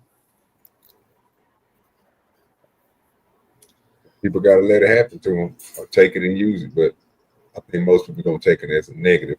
So when it comes to those, when you were saying something about those NASCAR drivers, and you said who else? The Indy cars. The Indies. You know the difference between them is, bro? One has to visualize something a whole matter. You know, them dudes that them Indy drivers, bro, you know, they sit there and they map down everything that they doing. A person who's doing NASCAR is more of a skill technique type of driver. The other driver is on a whole different other mindset and point of driving. Not only they have to do everything that the NASCAR driver have to do, but they have to do it in all backwards ways and project everything in their brain before they even get to it. Yep, indeed. And then you get to a place like Superbikes where it's even more. Yeah. That shit's insane. Oh yeah, because watching those NASCAR guys do races that got right-hand turns is a trip. Yes, sir. Because man, they show their non-skill right there. Yep. It's like Derek Zoolander. Can't do that right turn on a runway. So with the DJ Vapors. Damn. I had a little small clip for everybody. I want everybody to see. It's retarded, a little slow. Pin turn at 120 miles an hour. Go into a wall, mama. That's what they call a wall. You gotta make that happen sometime. Yeah, I'm gonna hug the wall, all right. Ain't nothing wrong with it. You know, sometimes I might even learn how to fly too in a car. Go right over that fence. They hit it a little bit hard too. I put him in the wall. All right, y'all. So this is a little small clip. I'm gonna carry that Darlington stripe for a long ass way. This is a small clip. I want to see what y'all think about this. Is just check it out. Play it like 2 times in a row because it's not that long. Let me take the picture. What's the laws on open container when it's technically outside of the vehicle? Now, I'm no lawyer or anything, but what's the laws on open container when it's technically outside of the vehicle? Now, I'm no lawyer or anything, but what's the laws on open container when it's technically outside of the vehicle? What y'all think about that? I think it's a dumb point. It's the same damn thing. Yeah, you're gonna have to bring it inside in order to drink it. There's an assumption there that the police officer will make, and it's stupid to do it. Yeah, don't drink and drive. Don't invite the man into your life. It's good with your man. Although that is interesting if it would bypass the way the law is written. That would be wild.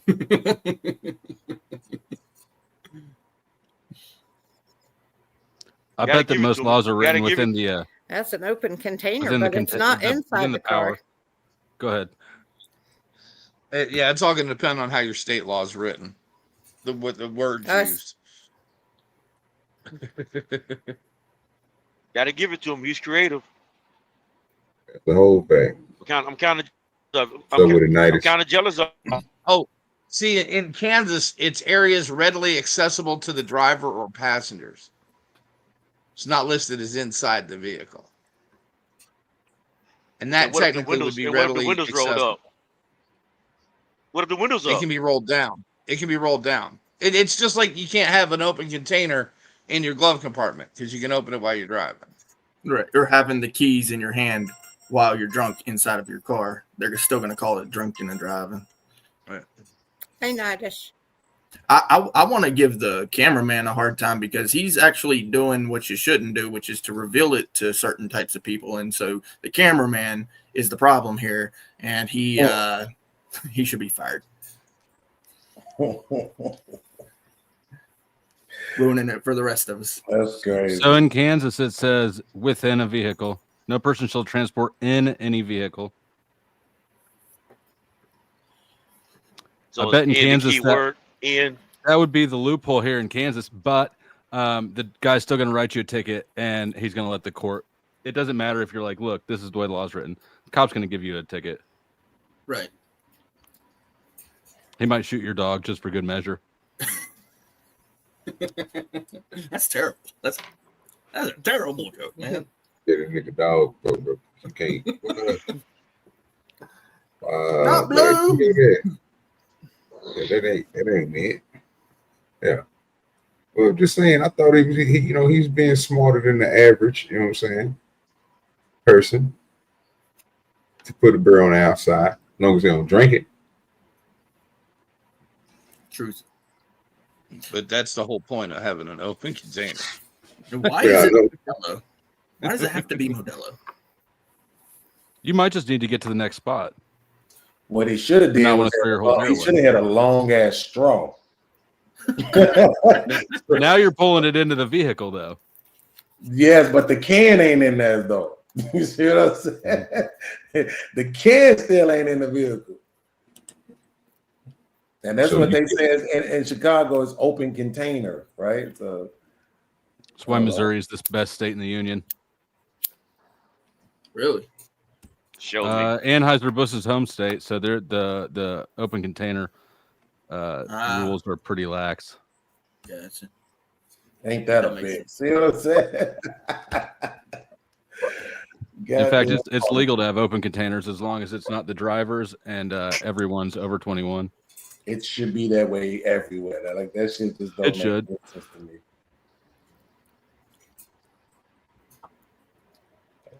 I can't remember what video I was watching when the dude was on the passenger side. He in the back. He said, "Why the fuck are you even talking to me?"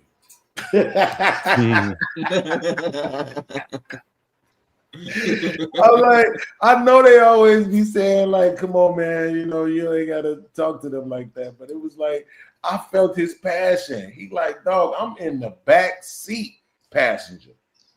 Like, why are you even talking to me at all? I don't got nothing to do with this. This is a traffic stop. Well, it was a reason why I brought up the jealousy stuff. I wanted to know because I seen this video earlier where this dude was playing cop. Now, it's two things. You know what I'm saying?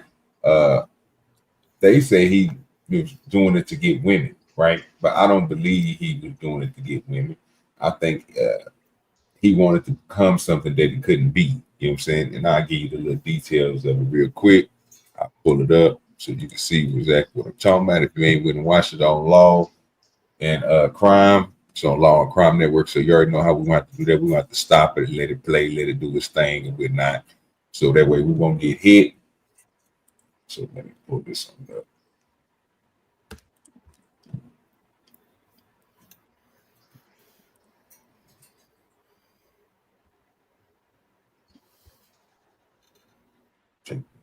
Back to it.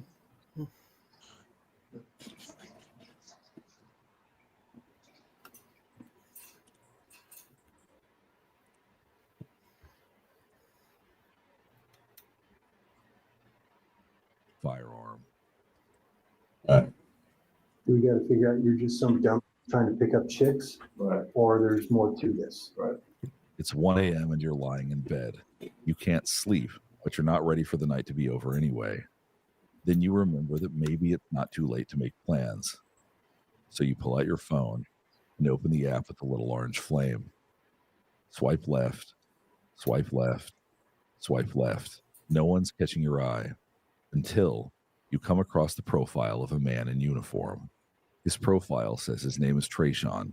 He's 26 years old, and look, he's only 3 miles away. His photos show him in police uniform. His bio says BCSO, short for Bernalillo County Sheriff's Office.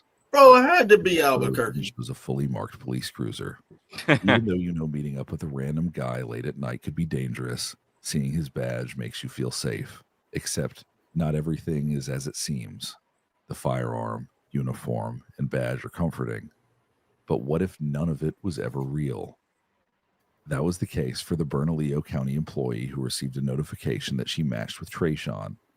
After reading his bio, she wondered why she had never seen him around, so she started to dig a little deeper. After speaking with Sheriff's Office employees, the woman realized it wasn't just an oversight. Trayshawn didn't look familiar to any of her colleagues. The BCS. So what y'all think about this so far? That nigga's posing. That's crazy. Bro, it's wild as shit that it's Albuquerque, because in New Mexico in general, because they ain't signing their oaths anyway. He's just as much an officer as any one of these guys out here. And that's the truth. But yeah, it's wild. I mean, just the story alone. Why would somebody do that? In your opinion? What lie to get sex? This is the drop by discussion. Yeah, why take that route, sir? Why not just pay for it, my good son? $50, nigga. What we talking about? Hold on. Think. There's a certain sector of women who like you guys in uniform. Hold on. Stop, man. Stop, OG. That's right. Why would a man lie to get sex? We've been doing it for thousands of years, bro. What are we doing here? It's ain't nothing wrong with that. But that type of lie, bro. That's a serious. Sir, is it effective? That's the question I'm posing, sir. What do you think about it? Give me your opinion on it. We all hear the same goddamn thing. You're opening yourself up to a whole nother sector of women that like guys in uniform. What's so great about these women? It got to be something good about them. What's wrong with it? Freaky. They neck don't work. You know what I'm talking about? They backs are stoned They like out. them handcuffs. They like cuffs. Oh my God. I was just going to say that. Yep. They like getting cuffed up. It got to be something. Beans, would you ever pose as an officer, sir, to get tons of women?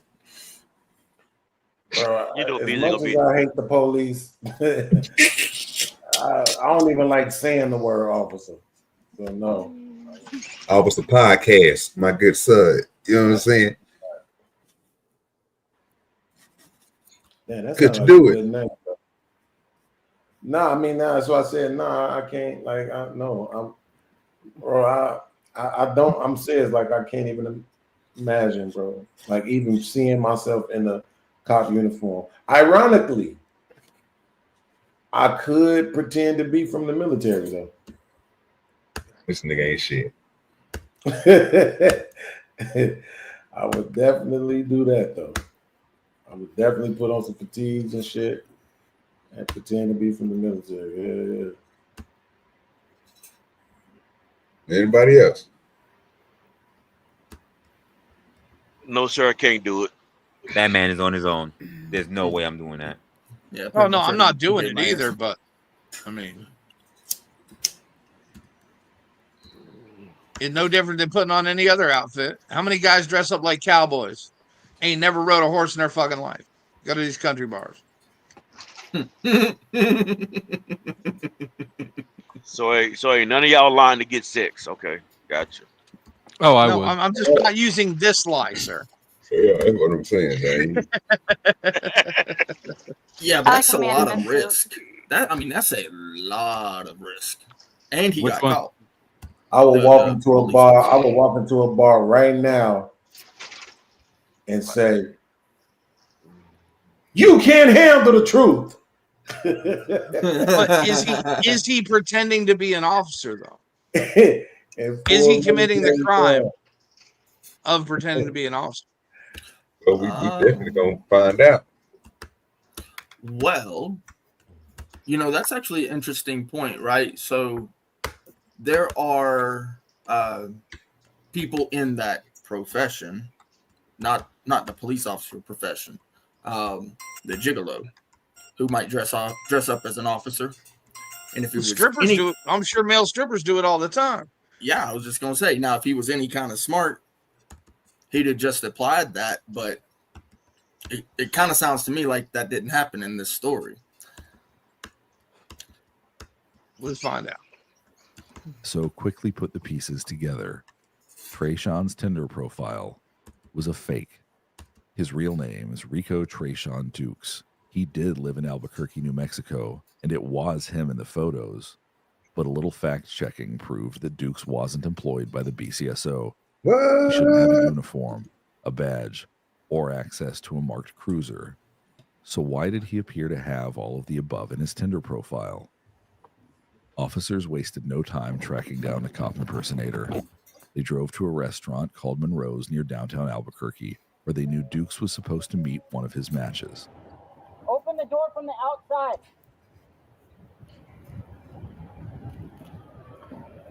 Wearing his uniform shirt. He's got a badge on his shirt. Slowly take your seatbelt off. Oh yeah, now he's in Slowly. trouble. You see what I'm saying? Like literally, Beans, they pull up on you, you got a badge on your shirt. They still got the witch car. They know you ain't no police officer. They can tell by the car you driving. What kind of car this nigga had? Looked like a Chevy Avalon or some shit. Or not Avalon, but Yukon. Malibu. Sir, he undercover. Oh, okay. He's a detective now. Okay. Undercover in a tactical vest. Yeah, well, I told y'all he got the bill get up, nigga. That told that shit that they sometimes they let you get away with shit. Exit the car. You got hands back there, Ian? They should have set him up with a female officer. Just like you do in a prostitution sting. Get him to say he's a cop first. Then you got to impersonate an officer. When the officers on scene realize Dukes has a weapon, they move in. One officer shouts at him, ordering him not to reach for his firearm. Dukes was easy to spot. He was dressed in the same uniform that the officers arresting him would typically wear.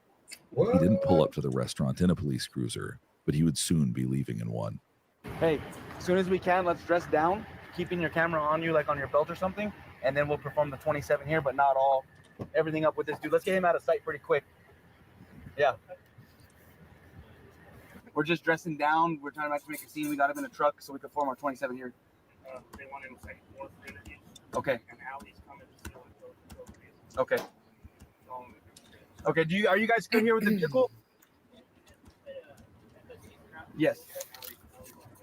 Once you get through, you want us to go down there? Yeah, you just meet back at the main or whatever. Figure out where we're gonna steal and tow it. Cool. The officer driving Dukes makes a stop on the way to the station. He obtains new paperwork and learns that there's even more to this strange story. So what happened? Chain of command said arrest. Okay. He carried a gun on a school campus last week, and they said arrest tonight. Cool. Yeah, 'cause he's like, what's going on? And I was like, I don't know. Yeah, you can let him know. He's getting charged with 3 more counts, and then for unlawful carrying of a deadly weapon on school property.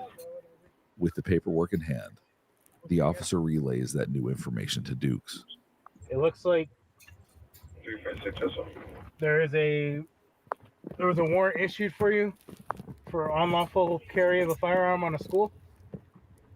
So female and male were evaluated And medical and refused further treatment. Their police was looks like another charge for impersonating a police officer.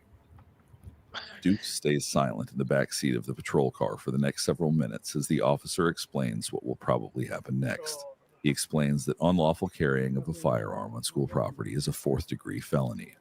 According to local news outlets, 26-year-old Dukes wore BCSO uniform and carried a firearm holstered to his hip onto school property at his alma mater, Volcano Vista High School. He was allegedly visiting a teacher he used to know. Dukes posted photos from his visit to social media. Soon, they arrived at the sheriff's office. Dukes, dressed head to toe. How long do you think that nigga gonna be locked up for doing that crazy ass shit? Well, it sounds to me like he's got a few charges hanging over his head.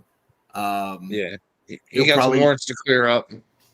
Yeah, he'll probably end up pleading out. He'll probably end up doing, I don't know, he might do 5 up the road. So he may do more, actually. But it's going to be at least 2 or 3, at least. If he can get it down with a plea deal, he's going to do 2 or 3 at least. You know, they probably ain't going to come at him with less than 5, especially to begin with. But he might end up doing 10 if he's not good with his case or more. Those are serious charges. They'll give him a bond, but they'll give him a high bond. Yeah, that's true too. And then as well, the fact that he was on school grounds in that uniform with a firearm insinuates that he was not there to see an old friend who was a teacher there, but rather that he was there. This is just speculation, with other nefarious purposes, in my opinion. Especially if he's going to places like Tinder. That's my opinion. He is impersonating an officer though, wearing that badge in public. Indeed.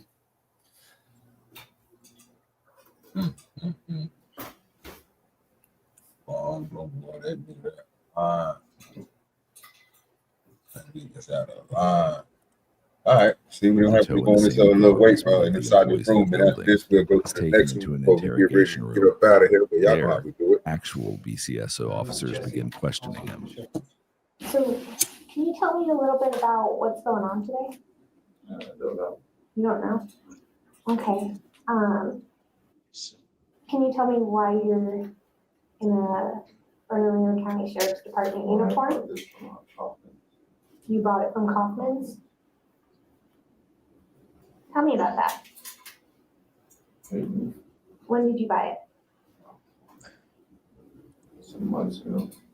How long? Some months ago. Some months Not ago? long, yeah. Do you know like what month it was?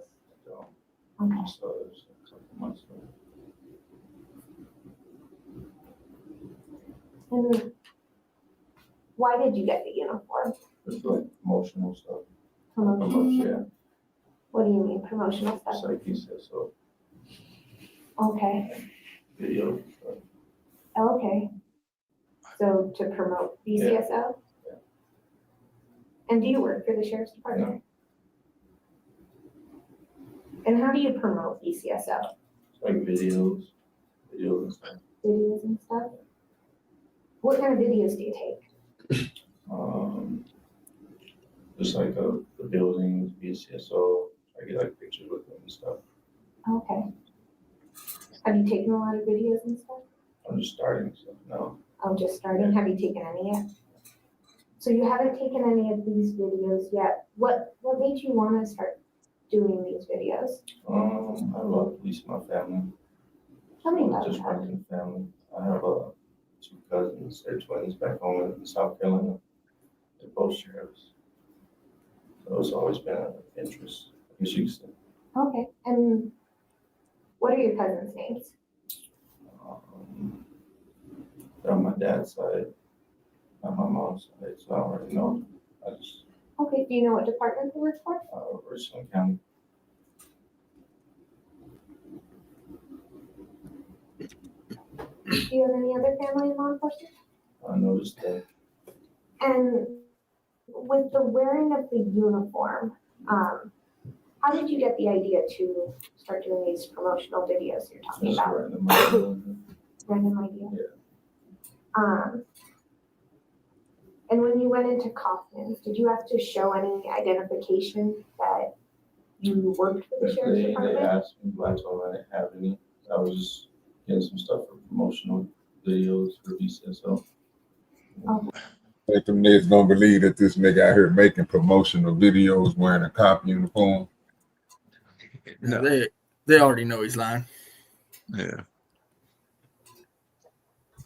I mean, they already found his Tinder outfit, which is, which I mean, that's just proof right there that he's lying. Now they just got to figure out why he's lying. I'd like to see if he has ever applied to be a cop. That would be interesting.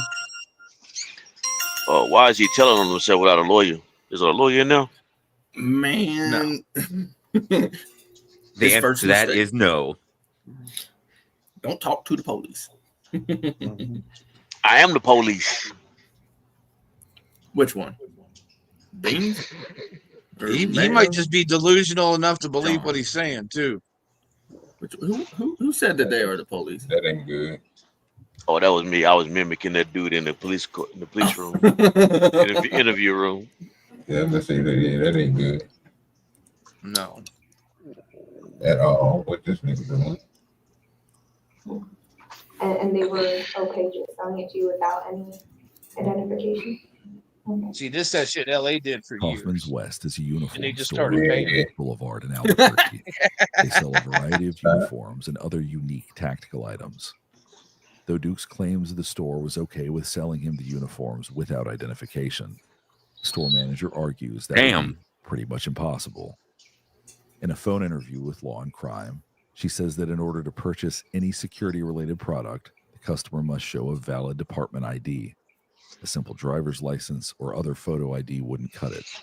Clearly, though, Dukes doesn't have a BCSO ID, so it's unclear exactly how he was able to purchase the uniform. Shoplift. So, do you know it's a crime? Even that stuff they usually keep in the back. I mean, Right. And so wearing the uniform, tell me about your mindset with that.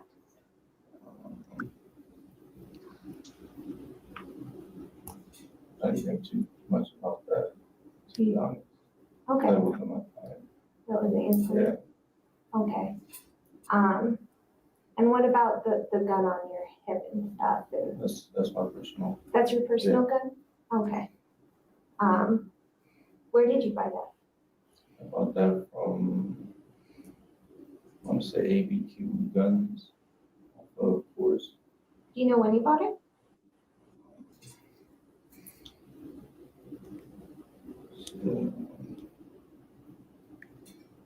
This nigga got a lie. I say, He ain't gonna make it. No. Beginning of March this year? Yeah. And is that the only firearm you own? Yeah. Okay. And so then, I know there's a lot of stuff I know, and I want to ask you about, and Yeah, this is not a good way to pick up you are with me, to go through I it. can gauge your truthfulness. So I know Because about, they getting a lot of women on the side. tell me about posting all those pictures. Just a post, yes. Are they all of you? Yes. No. All of you in your uniform? And that's this uniform here. Do you have any other uniforms at the house? Just this one? Dukes tells the detective he only has the uniform he's wearing, but the images on his Tinder profile appear to show some variety. One is gray, another looks to be blue. According to a store clerk at Kaufman's West, there are numerous styles of BCSO uniforms available at the store. However, uniforms don't come with the patches already on them. Anyone can buy a shirt, holster, or belt, for example, but they aren't considered official BCSO gear unless BCSO decals are added. Dukes would have to arrange and pay for BCSO patches separately to make his uniforms appear official, something the clerk also claims Duke would not have been able to do because of their strict ID policy. Before Detectives Small and Cash hone in on that piece of the puzzle, they want Dukes to explain his intentions behind the photos on his Tinder profile. Detective Small hands him a stack of printed out screenshots of his Oh, account. got Glenn back. And so, I just want to go through. Is this your profile? And you go by Trishawn on here? Tell me about that name. Middle. That's your middle name? Okay.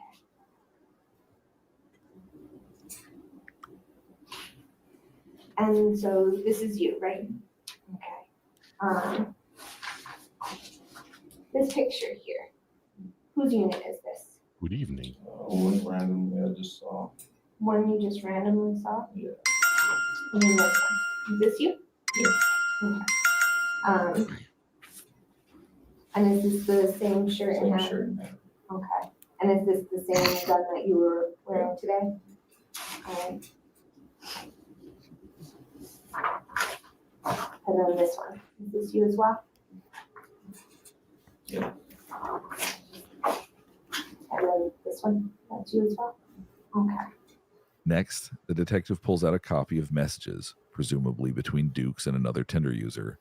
She presses Dukes before confronting him with the image. You going to jail?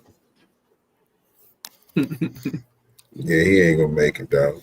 Well, that's what I wanted y'all to see. What are y'all thoughts on that? This is a lesson in exactly what not to do. This should be like a textbook case of, yeah, don't talk to the police even if you were impersonating him. This guy just I don't even didn't know what fucking happened. know I what just he was came getting in way into. too late, so I'm sorry. I'm to catch up. No, me too. Just the last 5 minutes. This dude right here, bro, was obvious. dressing up as a cop on Tinder and going places as dressed up as a cop, bro, and get bitches. Through the high school, walking in the uniform with the firearm on, charged with the firearm on school property, going on Tinder, taking pictures of himself. He said he was doing it for videos to promote BSO, but he hadn't done any yet. Yet they have his Tinder profile. Yeah, He's promoting the police department on Tinder. Is that what I'm supposed to? I mean, that's what it sounds like to me. Make it make sense. Just somebody, please make it make sense. Sounds like impersonating a law enforcement official, and Oh yeah, it does. that's Which a crime. I mean, yeah, whether or not that, yeah, maybe. Oh, it's a crime. Oh no, I know it is, but whether it should, like, yeah, just either way, don't ever fucking talk to police. This guy's. Well, think about He going to jail. What you get. He going to Think jail. about what he's doing, right? He's trying to say, hey, like, one, he's trying to put him in a position of authority. Yes. Right? So he's abusing authority that a uniform is given to those that are in that career field. Right? So it could be he could be like, look, I'm a cop. You know what I'm saying? Like, yep. They just is an abusive authority figure or the imagery of an authority figure. Yep, that's This is in San Bernardino. That's in California, Stan, right? Oh, that's No, like no. right. That's my neighborhood. New Mexico. This is my backyard. No. This is New Mexico. This is Albuquerque, Bernalillo County. Yep, New Mexico. Oh, Bernalillo, not San Bernardino. Okay. So I'm here, okay, and it was funny because when he pulled it up, I'm actually doing an investigation. I found out that these officers don't sign an oath to the Constitution, which states are required to make that a thing. For some reason, they've got like a loophole, but I'm working on that. But this is very interesting to me because in my mind, if that's the case, he's just as valid as any one of these other officers. However, I do understand. I'm not like trying to make that a point. It was just like an aside. But yeah, this is totally stupid. Don't do this shit. Even if you don't agree with what the police do, don't do this shit. That's stupid. You feel me wanting to attack you, don't you? Yes. That's a 7-point star too. So that's sheriff's department, right? But he was successful in getting He was successful in getting females, though. He was. Oh, yeah. But that doesn't. I mean, that's. If it achieves the objective, why wouldn't you do it? Wait, I saw Glenn for a minute. What happened? Oh, he's still up here. Hey. Good evening. Well, you wouldn't do it because you are going to be the female where he's going. Yeah. He's going to be the female. Yeah. Yeah, and actually, that was kind of a point we were OG brought up. Why would he do it? And some people were saying it's because he wants the females who like to cuff up. I mean, don't get me wrong. Somebody made a good point. It's an excellent way to get them. I mean, don't get me wrong. I mean, it's a lot of women who like men in authority positions. Mm-hmm. Well, we got away with a bunch of rascally nosy kids. You can put Here's on a the suit other and thing it's what not it is, impersonating though. anybody. Here's the other thing. What it is that like law enforcement comes. It's a sense of presence, right? Like when you put on that uniform, you have a sense of presence. This guy lacks that commanding presence on his own that he has to impersonate someone with presence in order to get the attention that guys that naturally have presence would get without a uniform. I agree. Did somebody say he was going to high schools too? Yes. Yeah, he went to a high school and got arrested for having a gun on school grounds. That's wild. As a fake cop. Yeah. Yeah, the dude off the chain. Believe me when I got arrested. I got arrested for not going to high school.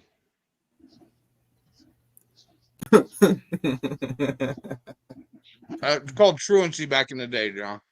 Yes, sir. Yeah, I was gonna say that wasn't they didn't call that arrest. We went to truancy court, and we didn't even have to get in trouble for it. Really, our parents were the ones getting in trouble for it. Mm-hmm. I told my mom, if you don't start acting right, I'm gonna start ditching again. You know what that means, right? A truancy court's gonna get in your ass. The funny thing I learned in high school was, at least in my high school in the 90s, we'll say, if you showed up for the first period, you got counted as being there for the day. So just left after the first one. Sometimes, show up for the last one. I've been driving the whole time. I just looked at the phone. This is a black guy. Yeah. Wait, what? Wait, hold. That's wild. I just knew this character was white. John, you stole shit. Wait, I'm confused. Salute to everybody that came Get through. your racism showing through, sir. That's all. Salute to everybody that came through on both channels, on the OGDoDirty channel and Wrestle channel. We appreciate everybody being here. The conversation is great, and continue doing your thing. Make sure you hit the like button and share it out. Go ahead. Wait, OG, you're live too? Hang on, I'll go lurk you too. Anytime we do the drop by discussions, man, my page is live and Wrestle's page is live. So I was not aware. No, if somebody can drop my link on Wrestle's side of the game for those who want to come over and subscribe to the OGDoDirty page, you can. My mods over there, Eyes TV, No Chaser. There's more people over there who's watching it from my side. If you could drop Wrestle's link at Wrestler, that way people on my side can go over there and subscribe to Wrestle, man. We try to grow our pages, and to appreciate to everybody who shares out our streams and come over here and enjoy this content with us and give us good content, man. We're just trying to grow. So appreciate everybody who's coming through and hitting the like button and all that good stuff.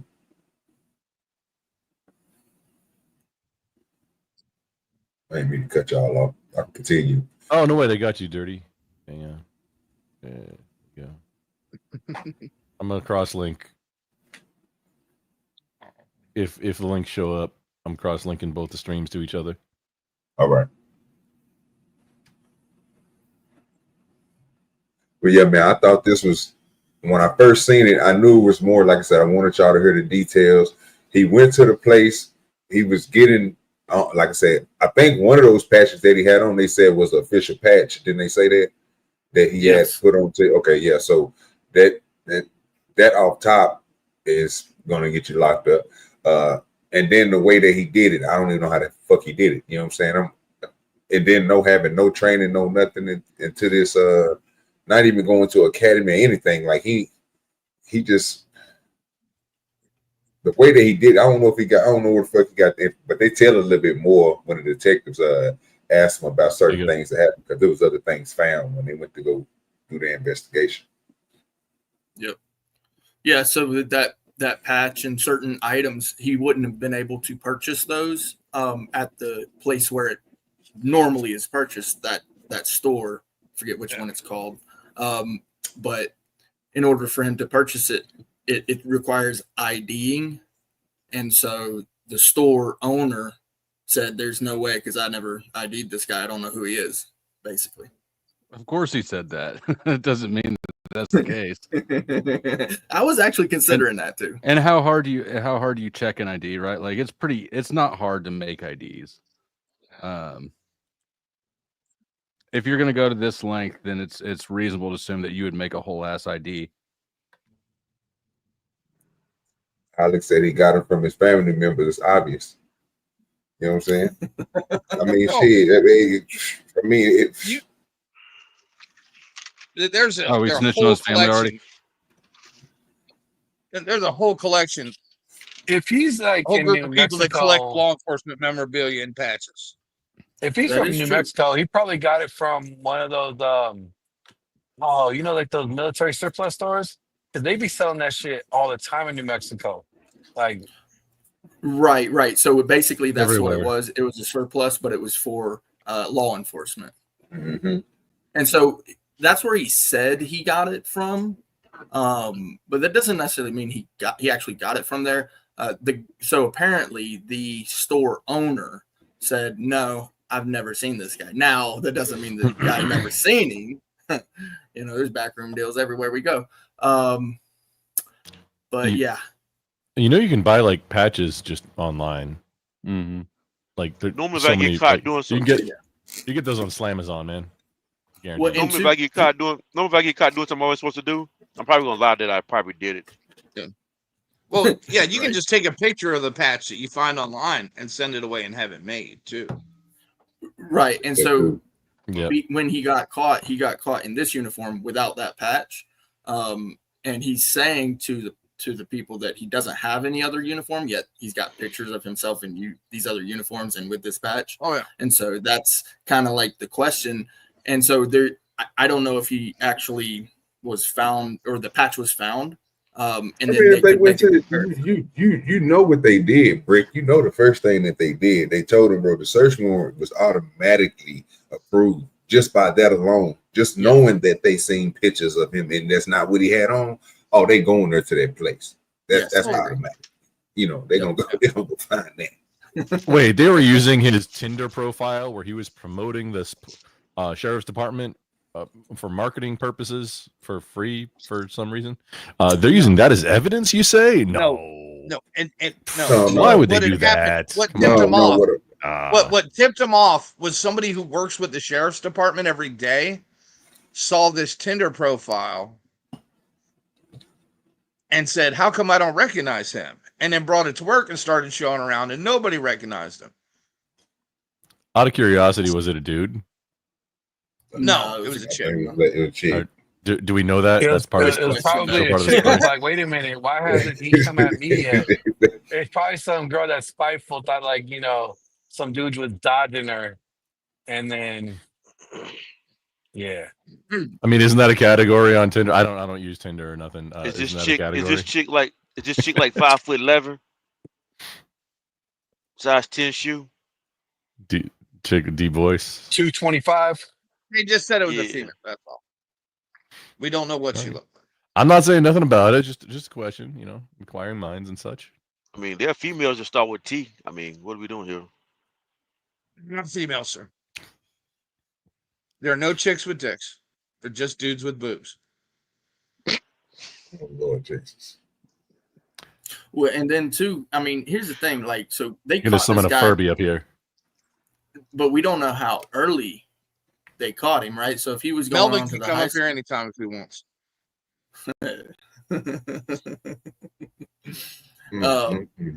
If he was I think going on it's to the high disrespectful to lie to Melvin. Here's the thing: all we know that he did with so far is what he admits to, but we don't know there are other crimes that he may have been committing, impersonating a law enforcement officer. Oh yeah, he could have been raping chicks and threatening them, and Hold on. What we're I'm not a cop. gonna If do? you come He said, forward, what we're not going to do. It disparaged this black man's character. but John, you were the one that thought it was a white man. That's the whole thing. Would you defend him so vigorously? So sir? let's just pretend that he's white and disparage the white You- man's character that he's not. You thought he was a gringo. I mean, We are this upstanding citizen who wanted to be a cop since he was a child. He looks like he's got a Wait little a bit of minute, is he Latino white? blood. No, he black. Hey, he know he was a black dude. He had him look at my camera. John, you out of line. No, he looks like he's got some Latino blood in there. Let's be honest. There is a little bit of like the Latino look to him, just a little bit. He's not. nah, full he's, blood. he's Blasian. But that nigga, that's a nigga right there. You need to stop. I don't know many Latinos named Trayvon. That's a whole He's thing. in New Mexico though. Yeah, And then the smart, and then he thought it was smart to use his middle. He thought it was smart to use his middle name. This nigga More likely, didn't, part native. More didn't, Indian. what's his name? I can see native. Yeah. The UFC fighter, John. Did he pull a John Jones? John. My man said, I'm gonna be a police officer no matter what. You hear me? Exactly. Yeah, nah. Can't tell him nothing. You arrested. Like what? Looks like a deputy to me. Shit, you ain't strong enough. You need to get on some roids. Yeah, he got skinny arms. Yeah, man, you need to get on some roids. You ain't strong enough. They're like, I know he didn't pass the physical. That's a whole thing. No, he probably No. rolled pretty good. Hey, you know what? They should know he wasn't a cop because he's not fat. Oh, that's I love they keep showing him in that flannel, bro, because it really brings his character to play. they said they got all type, but they doing this dude just. I mean, Oh, look, he's out telling of on cuffs himself. now, though. Wait, look at that. He's not in cuffs right now. Okay, look. I've never seen a physically fit cop. He's cuffed to the chair. You see his right hand, right arm. Oh, you saying Diesel's fat? Oh no, John, they've only got the band on. I thought that was the cuff. I've never seen Diesel. John, you saying Diesel's fat? I've never seen Diesel. Applied to buy a firearm or anything and been denied? He about your size, both of y'all fat. Always, once or twice, they just had to wait. I'm not a cop though. It was just like that. Okay, just gotta wait on it. I'm a You truck said you driver. I'm applied supposed to for be 18 fat. once? What made you want to be a cop? I'm seeing on his right wrist, he's got a paracord, like survival bracelet going. Researchers Yeah, you across seen the that shit? world have studied cop impersonators With and Cobra found weave? similar psychological reasons for their decisions to dress up in uniform or They don't flash have an them in cuffs unauthorized badge because at an unsuspecting citizen. Studies show Go ahead. well, they don't have them in cuffs because I mean, okay, I was prior law enforcement. They remove the cuffs when he's like in the booth. Make them feel more secure. Make them not feel like they're detained, like they have freedom. It's Oh a no, false- Glenn! It's a false illusion.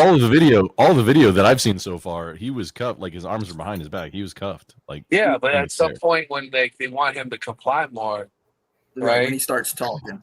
When he was Yeah. talking, that's where they're like, all right, now we can let this guy feel a little bit more comfortable, and he'll talk. But I thought you were a PJ.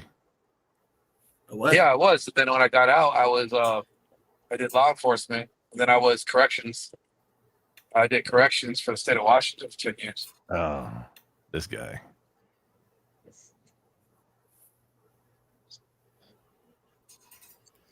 Alex said he's a New Mexican. Not a New Mexican. Yeah. It's a whole thing. A new one.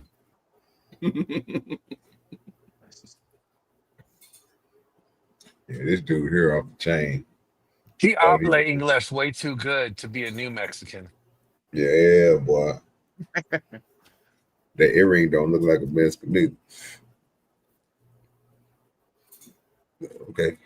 He got the pose. That's how them cops be sitting too. He looked like if Trey I don't know Songz if cops was the would security wear guard. earrings This on is like duty, if Trey even if they Songz was the could. security guard at the mall. That's what he looked like. Yes, I agree. Yeah. Oh, this Sharon's cousin. Oh, Lord, Huh. Jesus. Oh, Lord Jesus. Boy, that nigga gonna be upset. Now y'all know. There you go. So There you we already go. know it. You already know it. So besides this one right here, you know I got the good stuff for you, man. It's time to get into the good stuff. So I seen an update on one of the people that we looked at. Oh, Christy got an update.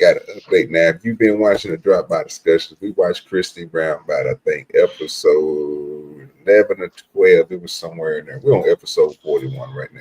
Salute to me and Resla. We try to give y'all a show every week, and we come together and we did an update on these certain people. Now, I found an update to a group of people that y'all remember was a couple and a black dude, but that one will be coming next week because I want to make sure I find the whole thing. I just seen 2 minutes of it, but I'm gonna get that 15-minute video of it.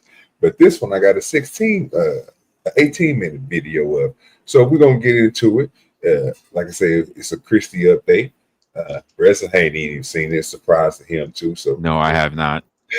This is gonna be nice. I thought I'd just spring it on y'all. You know what I'm saying? For great content, and then everybody can give. Just let me know when you want me to stop it. Any questions you got, we'll try to answer as much as we can. We're gonna see what the update is about. So, hope y'all enjoy. You know, it's that time of the D.B.D where things get a little crazy. So, here we go. Pull it on up. And this is Christy. Give you a few view of her. Wop, wop, wop, wop. And we're gonna go. All right, we got Christy back. How are you? I'm doing okay. Yeah. Since the last video. How have you been since the last time we spoke? I'm still really sick and everything. I just been going through a lot more with the infection and everything. I just come back from the ER. They left me in a waiting room for almost 2 days and got me some antibiotics and my IV and all. And I feel a little bit better than what I was feeling. But What were you in the hospital for? my it went down a little bit, but it's still big and huge, and What in the? I'll never go back to normal until I get it amputated anyway.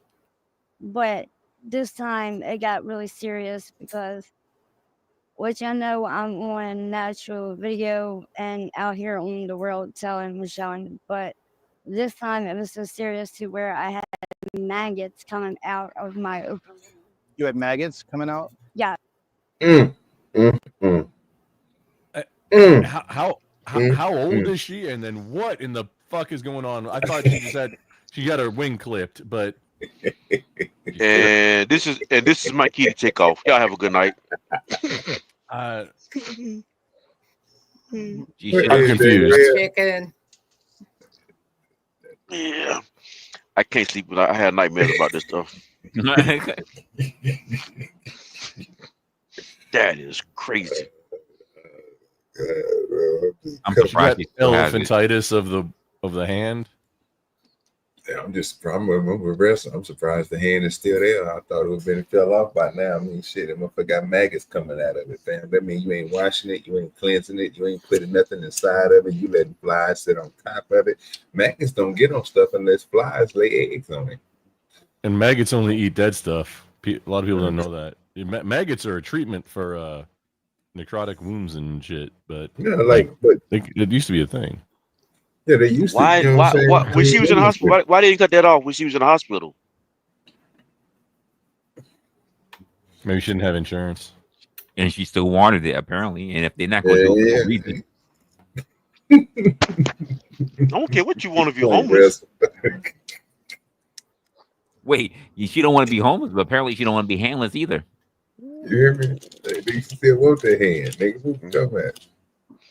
It might be fat, but they got up, bro. What you want me to tell you? What she gonna do with that nasty ass hand, bro? What you want me to tell you? She gonna do with it? Be honest with you, John. See what I'm saying? That's what you're saying, but you telling me it's something else that she should be doing with the hand. What else should she be doing with the hand, John? Can she hold a soda with it? Can she use a lighter? No, the thing, OGDoDirty. The thing is that apparently dudes generally like chicks with smaller hands because it makes something look bigger, right? That's the entire opposite way right there. So, like so Andre John, Giant drinking a Coke. So John was thinking perverted. Sir, don't put words in. Don't put no, That's what sir. you, that's Don't what do you said. that. That's what you said to me. No, John was thinking no, perverted. Okay, I can. no, Okay, sir. now I That's what I see hear. why that He made was no sense. Okay, I knew it he wasn't making wasn't no talking. He sense to wasn't speaking for John. He was speaking for himself. me. I'm We're saying, not gonna do. I hear things, from time to time Yeah, yeah. You should see a doctor about that. about listening. Yeah, about hearing things from time to time that I didn't say. I didn't say you said nothing, man. I didn't say Okay, my bad. My bad. Okay, my bad. All right. So the first question I got for the panel is: if you had maggots coming out of your hand or your arm, would you go ahead and get rid of it, or keep it, or what would you do, sir? What would be your first step? Let's talk about it. A belt would be on it that same night. Okay, so we got Resla starting with the first solution. He's stopping it from spreading. Okay, anybody else? It depends on the situation because, like I said, packing with maggots used to be an actual medical treatment. There's been accounts of people lying in ditches for a few days and maggots actually either save the limb or save the person. That's being that she's ambulatory, upright, and cognitive to some effect. Why, ma'am? Why is there maggots in your arm? That's I'm with you, Dirty, on that one. That's what I've been trying to figure out. I mean, I understand. Like, you making a good point. Like, you see, I didn't disagree when you was talking about the maggots because I'm still thinking, what if they found maggots in your shit now? They probably eating away all the decay and shit. So once you get them cleaned out, you get it. Exactly. So why you ain't out there hustling the little money you getting to buy these drugs? Because you continuously doing drugs. I can tell by looking at you. You're probably hot right now, but why you didn't take none of that to get you some peroxide and some bandages and make sure that was, that's the part that I'm getting to. Like, I understand that it was. The bigger point is, I know you making some money, so why you not spending it on some peroxide or something that'll clean that wound, get it, you know what I'm saying, so that way you can at least function with it. Because obviously, like Reza said, you want to keep it because, to John's point, you didn't cut it off when you was at the hospital. Well, we all making good points if you think about it. Yeah, but she's not buying that peroxide because she can get a rock for the same price. That's the whole fact. Kids, don't use hydrogen peroxide. Use rubbing alcohol. Hydrogen peroxide kills. And maggots still are approved by the FDA as a medical device. Yep, to they're still used. If personal hygiene was important to her, I don't think she'd be in this condition. Technically, leeches, phlebotomy, bloodletting. Yeah, it's a thing. But she need a lot of that, bro. Look how swollen that hand is. Nigga, have y'all seen y'all looking at that hand? Oh yeah, bro, I see that crab claw, dude. I see that. She looked claw. like a lobster with the pinchy one and the grabby one. Yeah. The cutty one and the grabby. I mean, the hand is so heavy, her wrist look broke. Yes, bro. See, Resla on the same shit that I'm on. Like, nigga, it's something you can't use it, fam. For what you gonna use it for? It don't look like it bend upwards.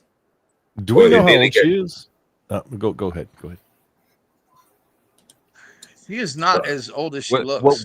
Whatever age she is, whatever the drug advanced her, she's ready to go. That's what I'm saying. Do we know her actual age? I think they said it on the other interview, bro, that we was watching. They might say right it around in the 30s. She's 37. Yeah, I'm gonna give her 37. Matter of fact, let me 37 looks 65 in the face. Yeah, that tracks. That's a lot of drugs. That's a hard life. That's a lot of drugs. Yeah. I checked eBay, and I can find every fucking patch that county has for the sheriffs. They say I keep on saying 30s. Everybody says she around the 30s.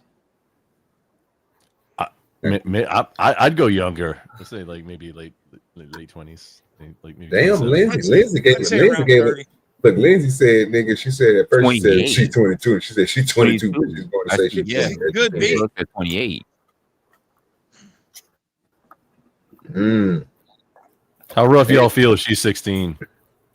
No, we ain't doing that.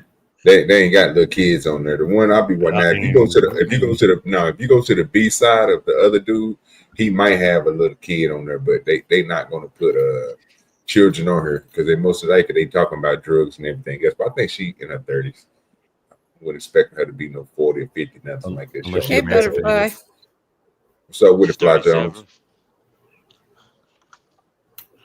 He said she's 37. Okay, well, let's continue to watch this right here. See what else she gonna say. Yes. And they left me literally in the waiting room for 2 days, sitting there like that with them just going crazy.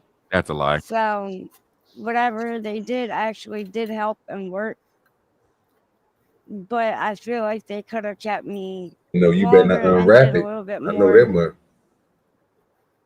health-wise for me and try to find me somewhere. And I feel like they should immediately did No, she ain't got no surgery teeth in or her mouth. something.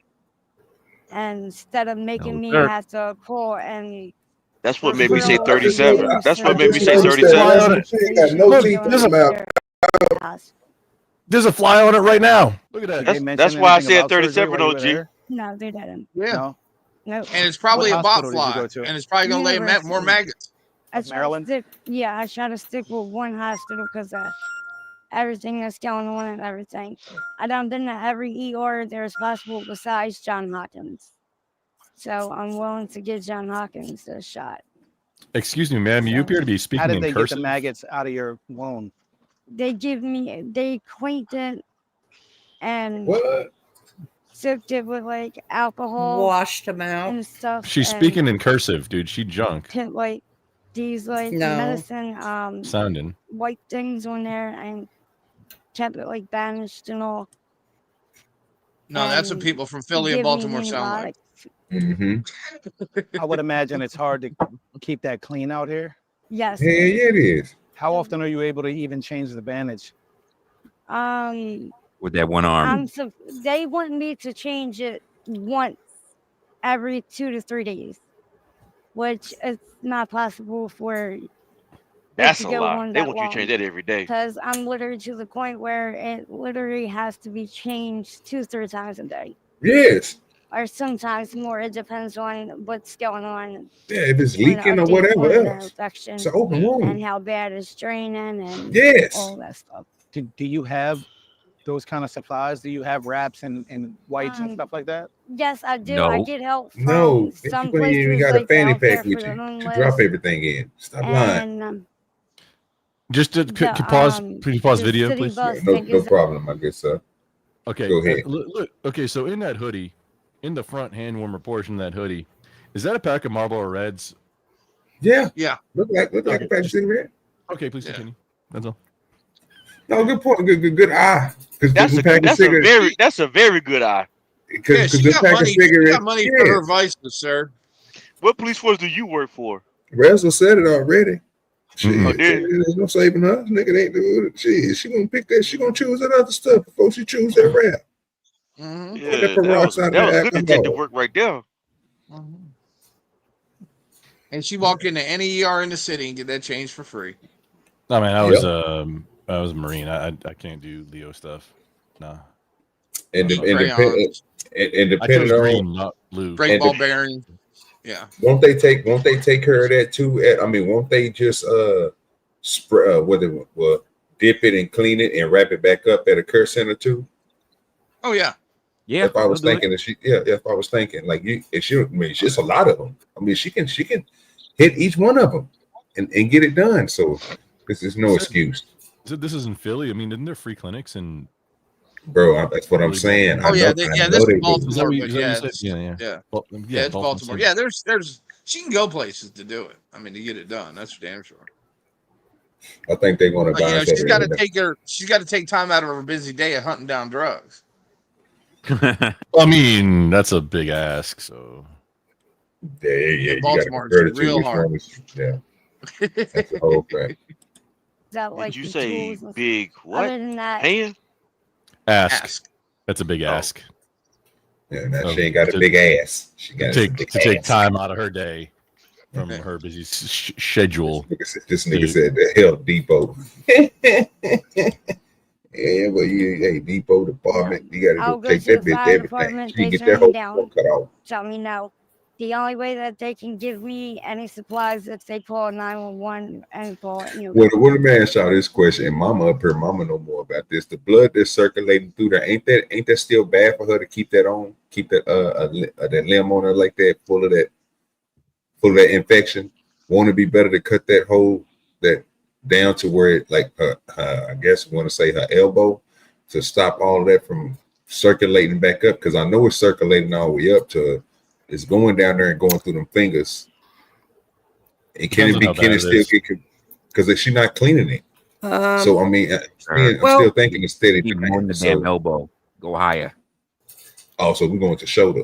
Well, right no, now, to the neck. To the neck is now maybe... from what I see, can y'all hear? Go ahead, Mama. Hear me? What? You kind of going in and out there. Mama's breaking up. Mom, you sound like the Temptations. No, you better Bro, when you guys started the segment, I went in there to make a cup of coffee while you started it, and bro, I broke the sugar container. No, it's a good thing. That means it's good content, sir. We doing good. It is. Hey, Brick, hey, Brick, if you cut your hand, bro, I'm letting you know right now, you better keep it clean, because we do not want you to be looking like this, Wait, then you could do who wore it better with Brick and this chick. Yeah. Lobster hand. Oh shit, man. Titus. And if you do get infected like that, you gotta bring it back so OG can do a special on you. You gotta make it's gotta be content. You can't. I'm definitely gonna put your ass Probably on not screen, gonna be any guy. probably not gonna be any content. Sorry. Oh, you gotta for somebody. Brick gonna get that whole cut off. I see what you're talking about. I'm listening to you, brother. Yeah, you say fuck that. I get a prosthetic hand, nigga. Hey, I am not walking around with a lobster claw. I'm not gonna do it. Sorry, I will walk around with nothing, and it would be just fine. No. You just start wearing a cape and say you're a superhero. You're Lobster Man, right? Infection Man. I'm a one-armed man. Mama said the flesh still looks healthy, so there's no reason to amputate. Yeah. I would call her, instead of elephant man, I call it elephant hand. I got you, Mama. I read your what you call is in the back of you. We'll translate for you, Mama. Don't worry about it. Or wait, but maybe the question: how long has this been like this? Okay. Oh, wow. For a little minute. Yeah, it's been for a whole little minute, brother. Yeah, we watched this a long time ago. Like a New York minute or like a Hawaiian minute? Since her 36th birthday. Hey, Hawaii. Yeah. Oh, yeah. Okay. Yeah. I'm tracking now. Okay, I got you. I mean, they got other updates on other people. I just seen this one. I was like, yeah, this would be something to talk about. We seen this first time we played. First time we seen a hand, we was like, oh, wait a minute. It you know what I'm saying? At that time, she didn't have all that other bandage, and if you look at her, look past the bandage, it looked like it's all type of holes on the shit. So all that's brand new. We didn't see all that last time. Yeah, and she got all that shit on her leg too. Yeah, buddy. Yeah, same sores on her leg. Her whole left side was messed up. Wait, so this is that girl that was on that bed with the other chick? No. Okay, This is way different. Yeah, we got. This is the one who's wearing the shorts and the hoodie. Right, I'm telling you, man. If you want to see crazy stuff, great content, good conversations about this type of stuff. You like it? I'm telling you, man. Go back on the D.B.D show on Resla's page, or come on my page and go through the DVDs, the 2s, the 3s, the 4s, 5s, the earlier episodes. You'll start seeing some. We had some good conversations on here about different things. Even when you want to go to religion, we got some religious stuff on there. We got a little bit of everything. We try to get around to everybody, can have a way to join the conversation. So, watching stuff like this, everybody can have something to say, even if you want to come from it from a different angle or a different perspective. You should be able to talk about something like this. So, even in the chat, like Lindsay, she said, how is she now? And this is why we do. That's why I want to do this update, because last time we seen her, we didn't think she was gonna make it that long. And it's been like he just asked. It's been a little Hawaiian minute, so she's still out here and she still got it. So she ain't cut it off yet. And it's full with maggots. I'm really wondering if she's ambulatory with it, if she can move, if she can grab. No. All I can tell you is that she didn't have no teeth back then either. That's a whole fact. I mean, I'm not trying to assign, based on looks or things about maybe professions, but it seems like if one were to assume such things, that might be an entirely different service that person might be able to provide. Jesus Yeah. Christ. Get that. Hey, yeah. I wouldn't want to get. I think I said certified that anyway. polite. Yeah, uh-huh. I think I said that But polite. what if I mean, something? What if something fall on your lap that start crawling on your lap, coming out of hand? Okay. man, I don't know. Lot lizards gotta eat But too, other right? than that, no. Have you had any kind of contact with family or anything since the last time we spoke? Or Yes, like people have seen the video and all of that, and coming a little bit towards me and a little bit closer, worried about me and all that stuff. did you actually watch the video? Yes, I did watch. Did you read all the comments where people were concerned? Yeah, I read some of those, but not all of those because I don't have a phone. Somebody else. Sure. Yeah. A lot of people are reaching out. They wanted to, obviously get an update from you and make sure you were okay. And they wanted to ask if there was any way they could donate things or what you may need or what kind. I know, obviously the weather's starting to change. Do you need clothes? Yes, I need donations for anything that there is last bullying I was helping me with. So Mama said they put a wet to dry dressing on it. That way, you know what I'm saying, it'll last a little bit longer, you know what I'm saying?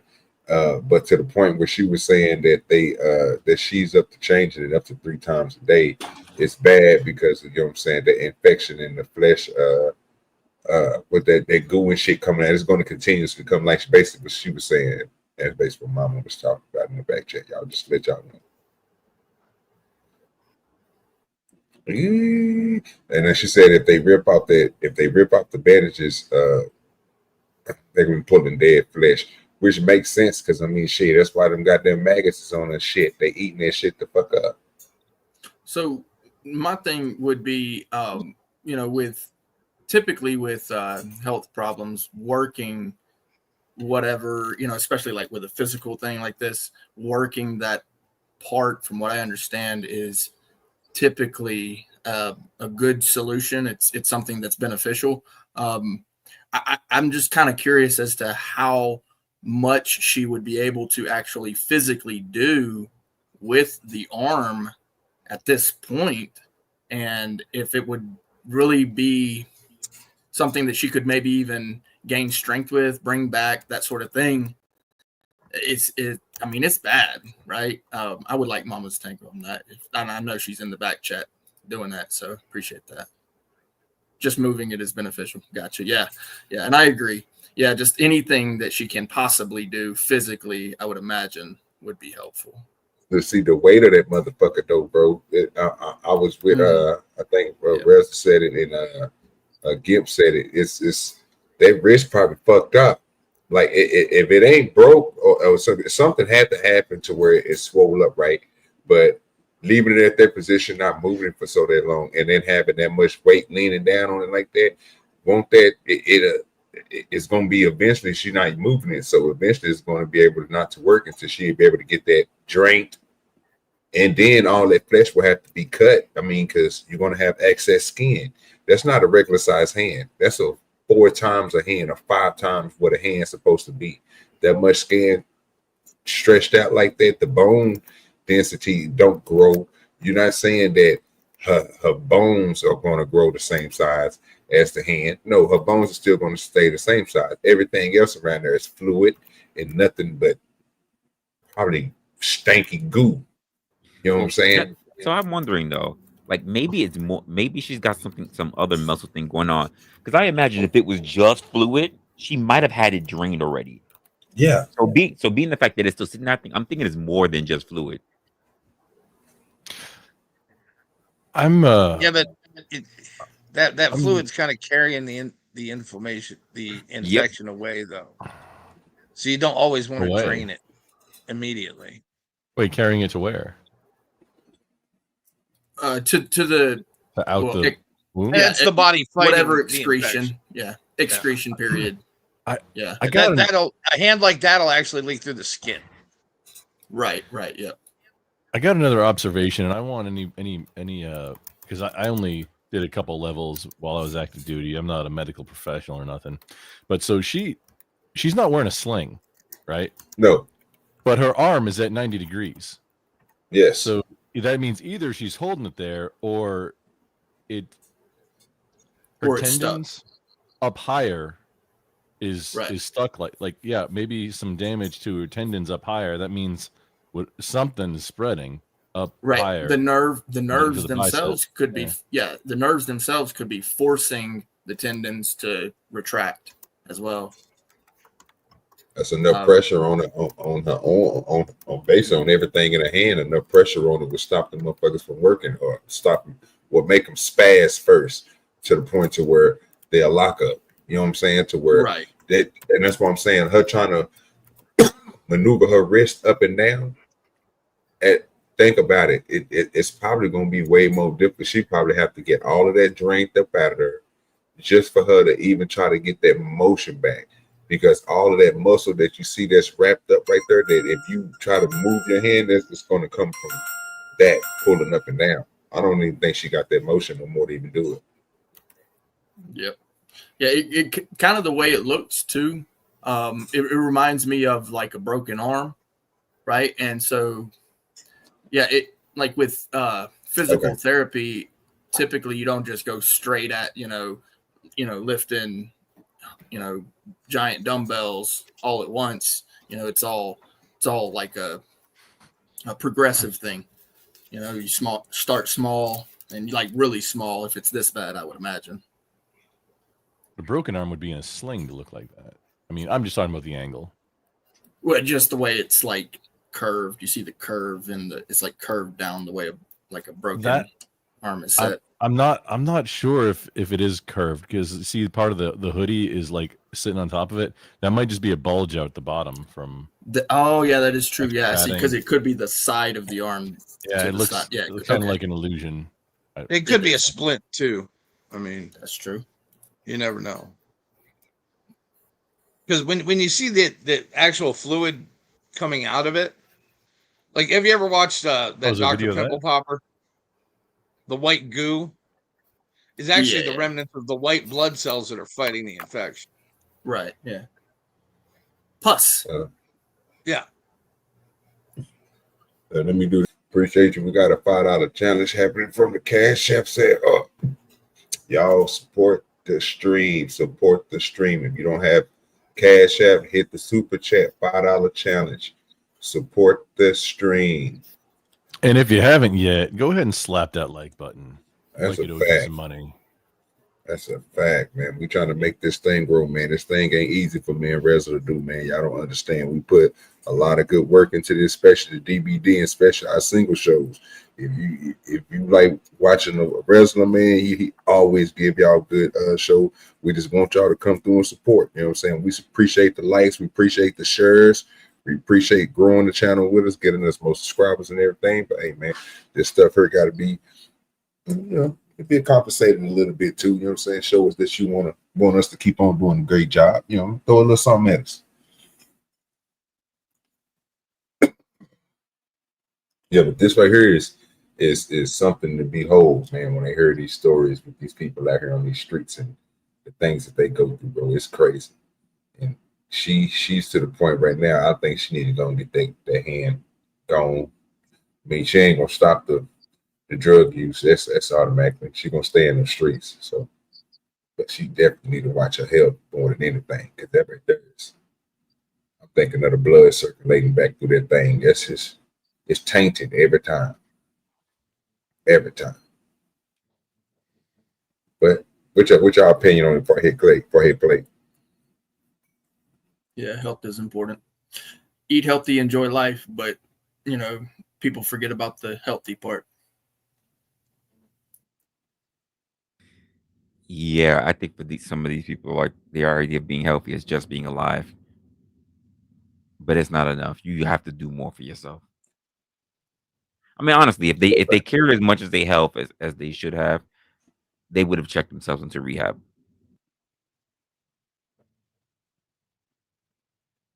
Yeah, no, it doesn't. She has one addiction right doesn't now work like getting that. Addiction doesn't work like that. What I'm talking about? Sorry, man. Oh, you good? No, her one is reality. I know, which is why I said they don't care for themselves. So the idea of being healthy is not it. Yeah. We got just a little bit of love for the show. Appreciate you accepting that $5 challenge, hitting that super chat. We No job, and my pockets don't seem to have a jingle. That's what I'm talking about. Appreciate you, appreciate you, appreciate you. Go ahead.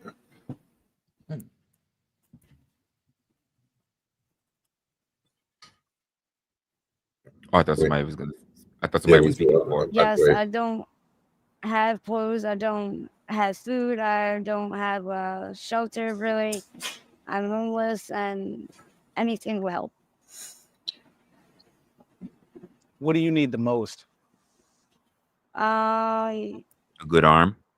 That's the a whole most that I pack. need is Oh, that's a Napa Auto Parts healthcare behind her. I that thought it was a Blockbuster. care for my needs blocking- as hospital and all that stuff. So, but the main thing that I definitely need help with is the like clothes and the stuff to like keep my arm clean and stuff like that. I'm gonna get your sizes after we wrap this up and see if I can get some stuff for you. Okay. How do people treat you out here? Like regular passerbys and just regular everyday people. Well, are they receptive to you? yeah, but some people are like very ignorant and disrespectful.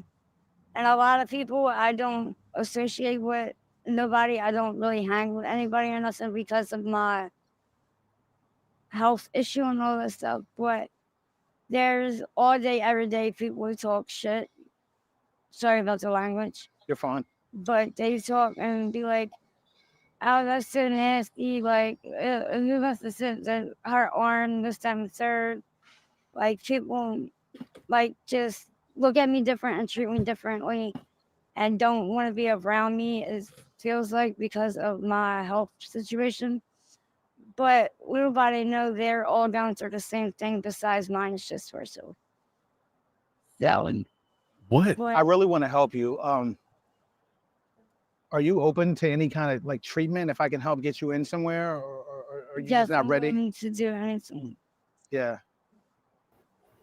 Just out of curiosity, what was detoxing like? Did you have to detox in the emergency room or did you go through withdrawals? Yes, I did. I actually had to leave the ER room and actually go back and find a way to get well because I told them that I was on the Suboxone program, but they would not give me nothing.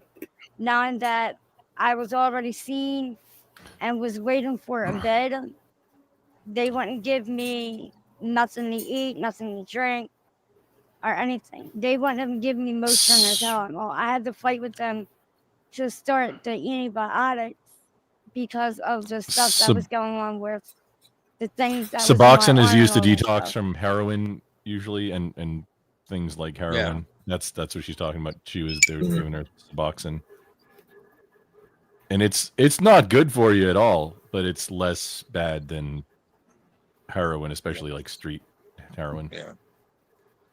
And you don't have to inject it. They just have little dissolvables for under your tongue. Yeah, boys. Man, we got to do better than this. Just in case anybody didn't know what she's talking about, it is kind of hard to understand her also. Yeah, man. She still out there with that toe up on. Lord Jesus. Don't know what to say about it. That was crazy. That arm can be better. She got to do better. Was the original wound from an injection site on her elbow? I think it was. Oh, I mean that tracks. Then that I was kind of wondering, like, how did this happen? But yeah, if she's injecting, then if she's shooting up, she's doing heroin, and it all tracks. It all makes sense. We did like 3 of them in a row. We did her. We did another dude who had the same effect on his leg. And then we did this woman with a bump on the eye, and nigga, it was all type of crazy shit.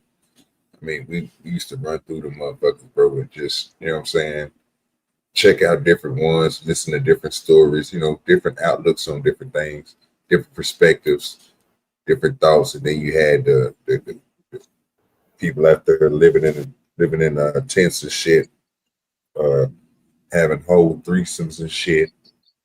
Niggas, it's crazy, bro. It was a whole different world. Wow.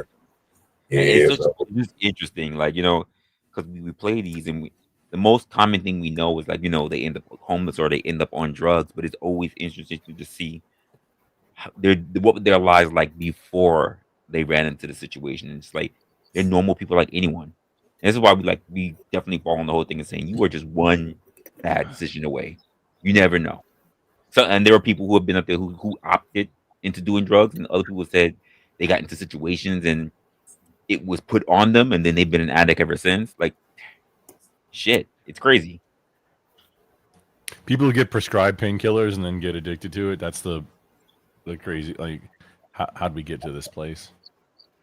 Oh, most people that wind up addicted aren't prescribed them themselves, or if they are, they don't use them according to the instructions. Yep. No, it does happen though. Like, oh, it does. It 8% of surprising. Yeah. 8%, only 8% of addicts are people who are actually on pain management. Most people are using them recreationally.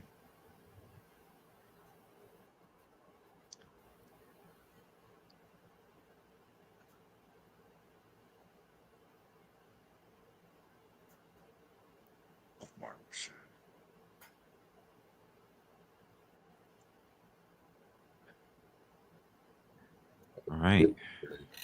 What is it? You got anything else for us, OG? Yeah, man. I think we almost at the end of the line. So we we'll say we go ahead and do this and pull everybody down, so we can go ahead and do what we usually do. And we'd like to thank everybody, you know what I'm saying, for hitting the like button. Those who supported the stream. Appreciate y'all for supporting the stream. Thanks everybody for hitting the like button. Thanks everybody for sharing it out. If you shared it out, you got anything for him, Resla? No, I've just been busy in the back trying to take care of some other stuff. People who already know I'm from my channel, I'm just a little busy in my transitioning to a new work. But it's Friday now. I might do a bit of a talk later today, as well as the show that's going to be on Saturday. But that's all I got planned. What about yourself? I'll probably be doing a show tomorrow. I don't know yet. It depends on what time I get up. I might throw something on because I know LA gonna have a locker room tomorrow, so I might try to throw a little something. If I have a little time, I might throw something together. So be looking out for the Up and Smoke show tomorrow. Should be a good one if I do it. But make sure y'all check out Resla on Saturday. You know what I'm saying? I'm definitely gonna be doing a show Saturday. I'm probably gonna be doing one too on the Chilling on the Porch. So we're gonna appreciate everybody coming through those. You know what I'm saying? And supporting us. You got anything else for them? No, that's pretty much it. Just stay tuned. Like I said, when we get more of when I know more about what the new situation is going to be, then you guys will get updated as well either via you on stream or whether you're paying attention to the community page. That's all though. That's a whole fact. And everybody, we appreciate everybody that came up here and had a discussion with us tonight. We appreciate everybody's opinion and everything. And also this. I said, no. I read you all that bull and jibber jabber and that jibber jabber. I wasn't flattered. It doesn't matter. Don't try to twist and misconstrue your words now. Truck, rolling through the bluff, trolling through the blockchain, slinging heavy clout, spitting on the mic, what's the latest, what's about? Politicians stripping headlines, flipping out in the heart of the South, where the whispers turn to shouts. Meetings in the shadows, hustlers making plans, deals going down, gripping tight, shaking hands. City buzzing loud, news dap in demand. Dirty South vibe, deep roots, dirty land. Drop by, chopping up, news flying in the wind. Talk about the biz, who's winning, who will spin. Crime on the rise, truth for a tale to sin. Dirty South, live a thick skin. Rappers on the come up, topics in their rhymes. Truth spilling raw, cutting through the grime. Events popping off, party scenes in their prime. Southern nights wild, about to lose track of time. Headlines breaking, cities heart be racing. Discussions, heavy heads nodding syncopation. From the bodega gossip to the mayor's dictation. Southside stories, raw truth, no hesitation. Drop by, chopping up, news flying in the wind. Talk about the biz, who's winning, who will spin.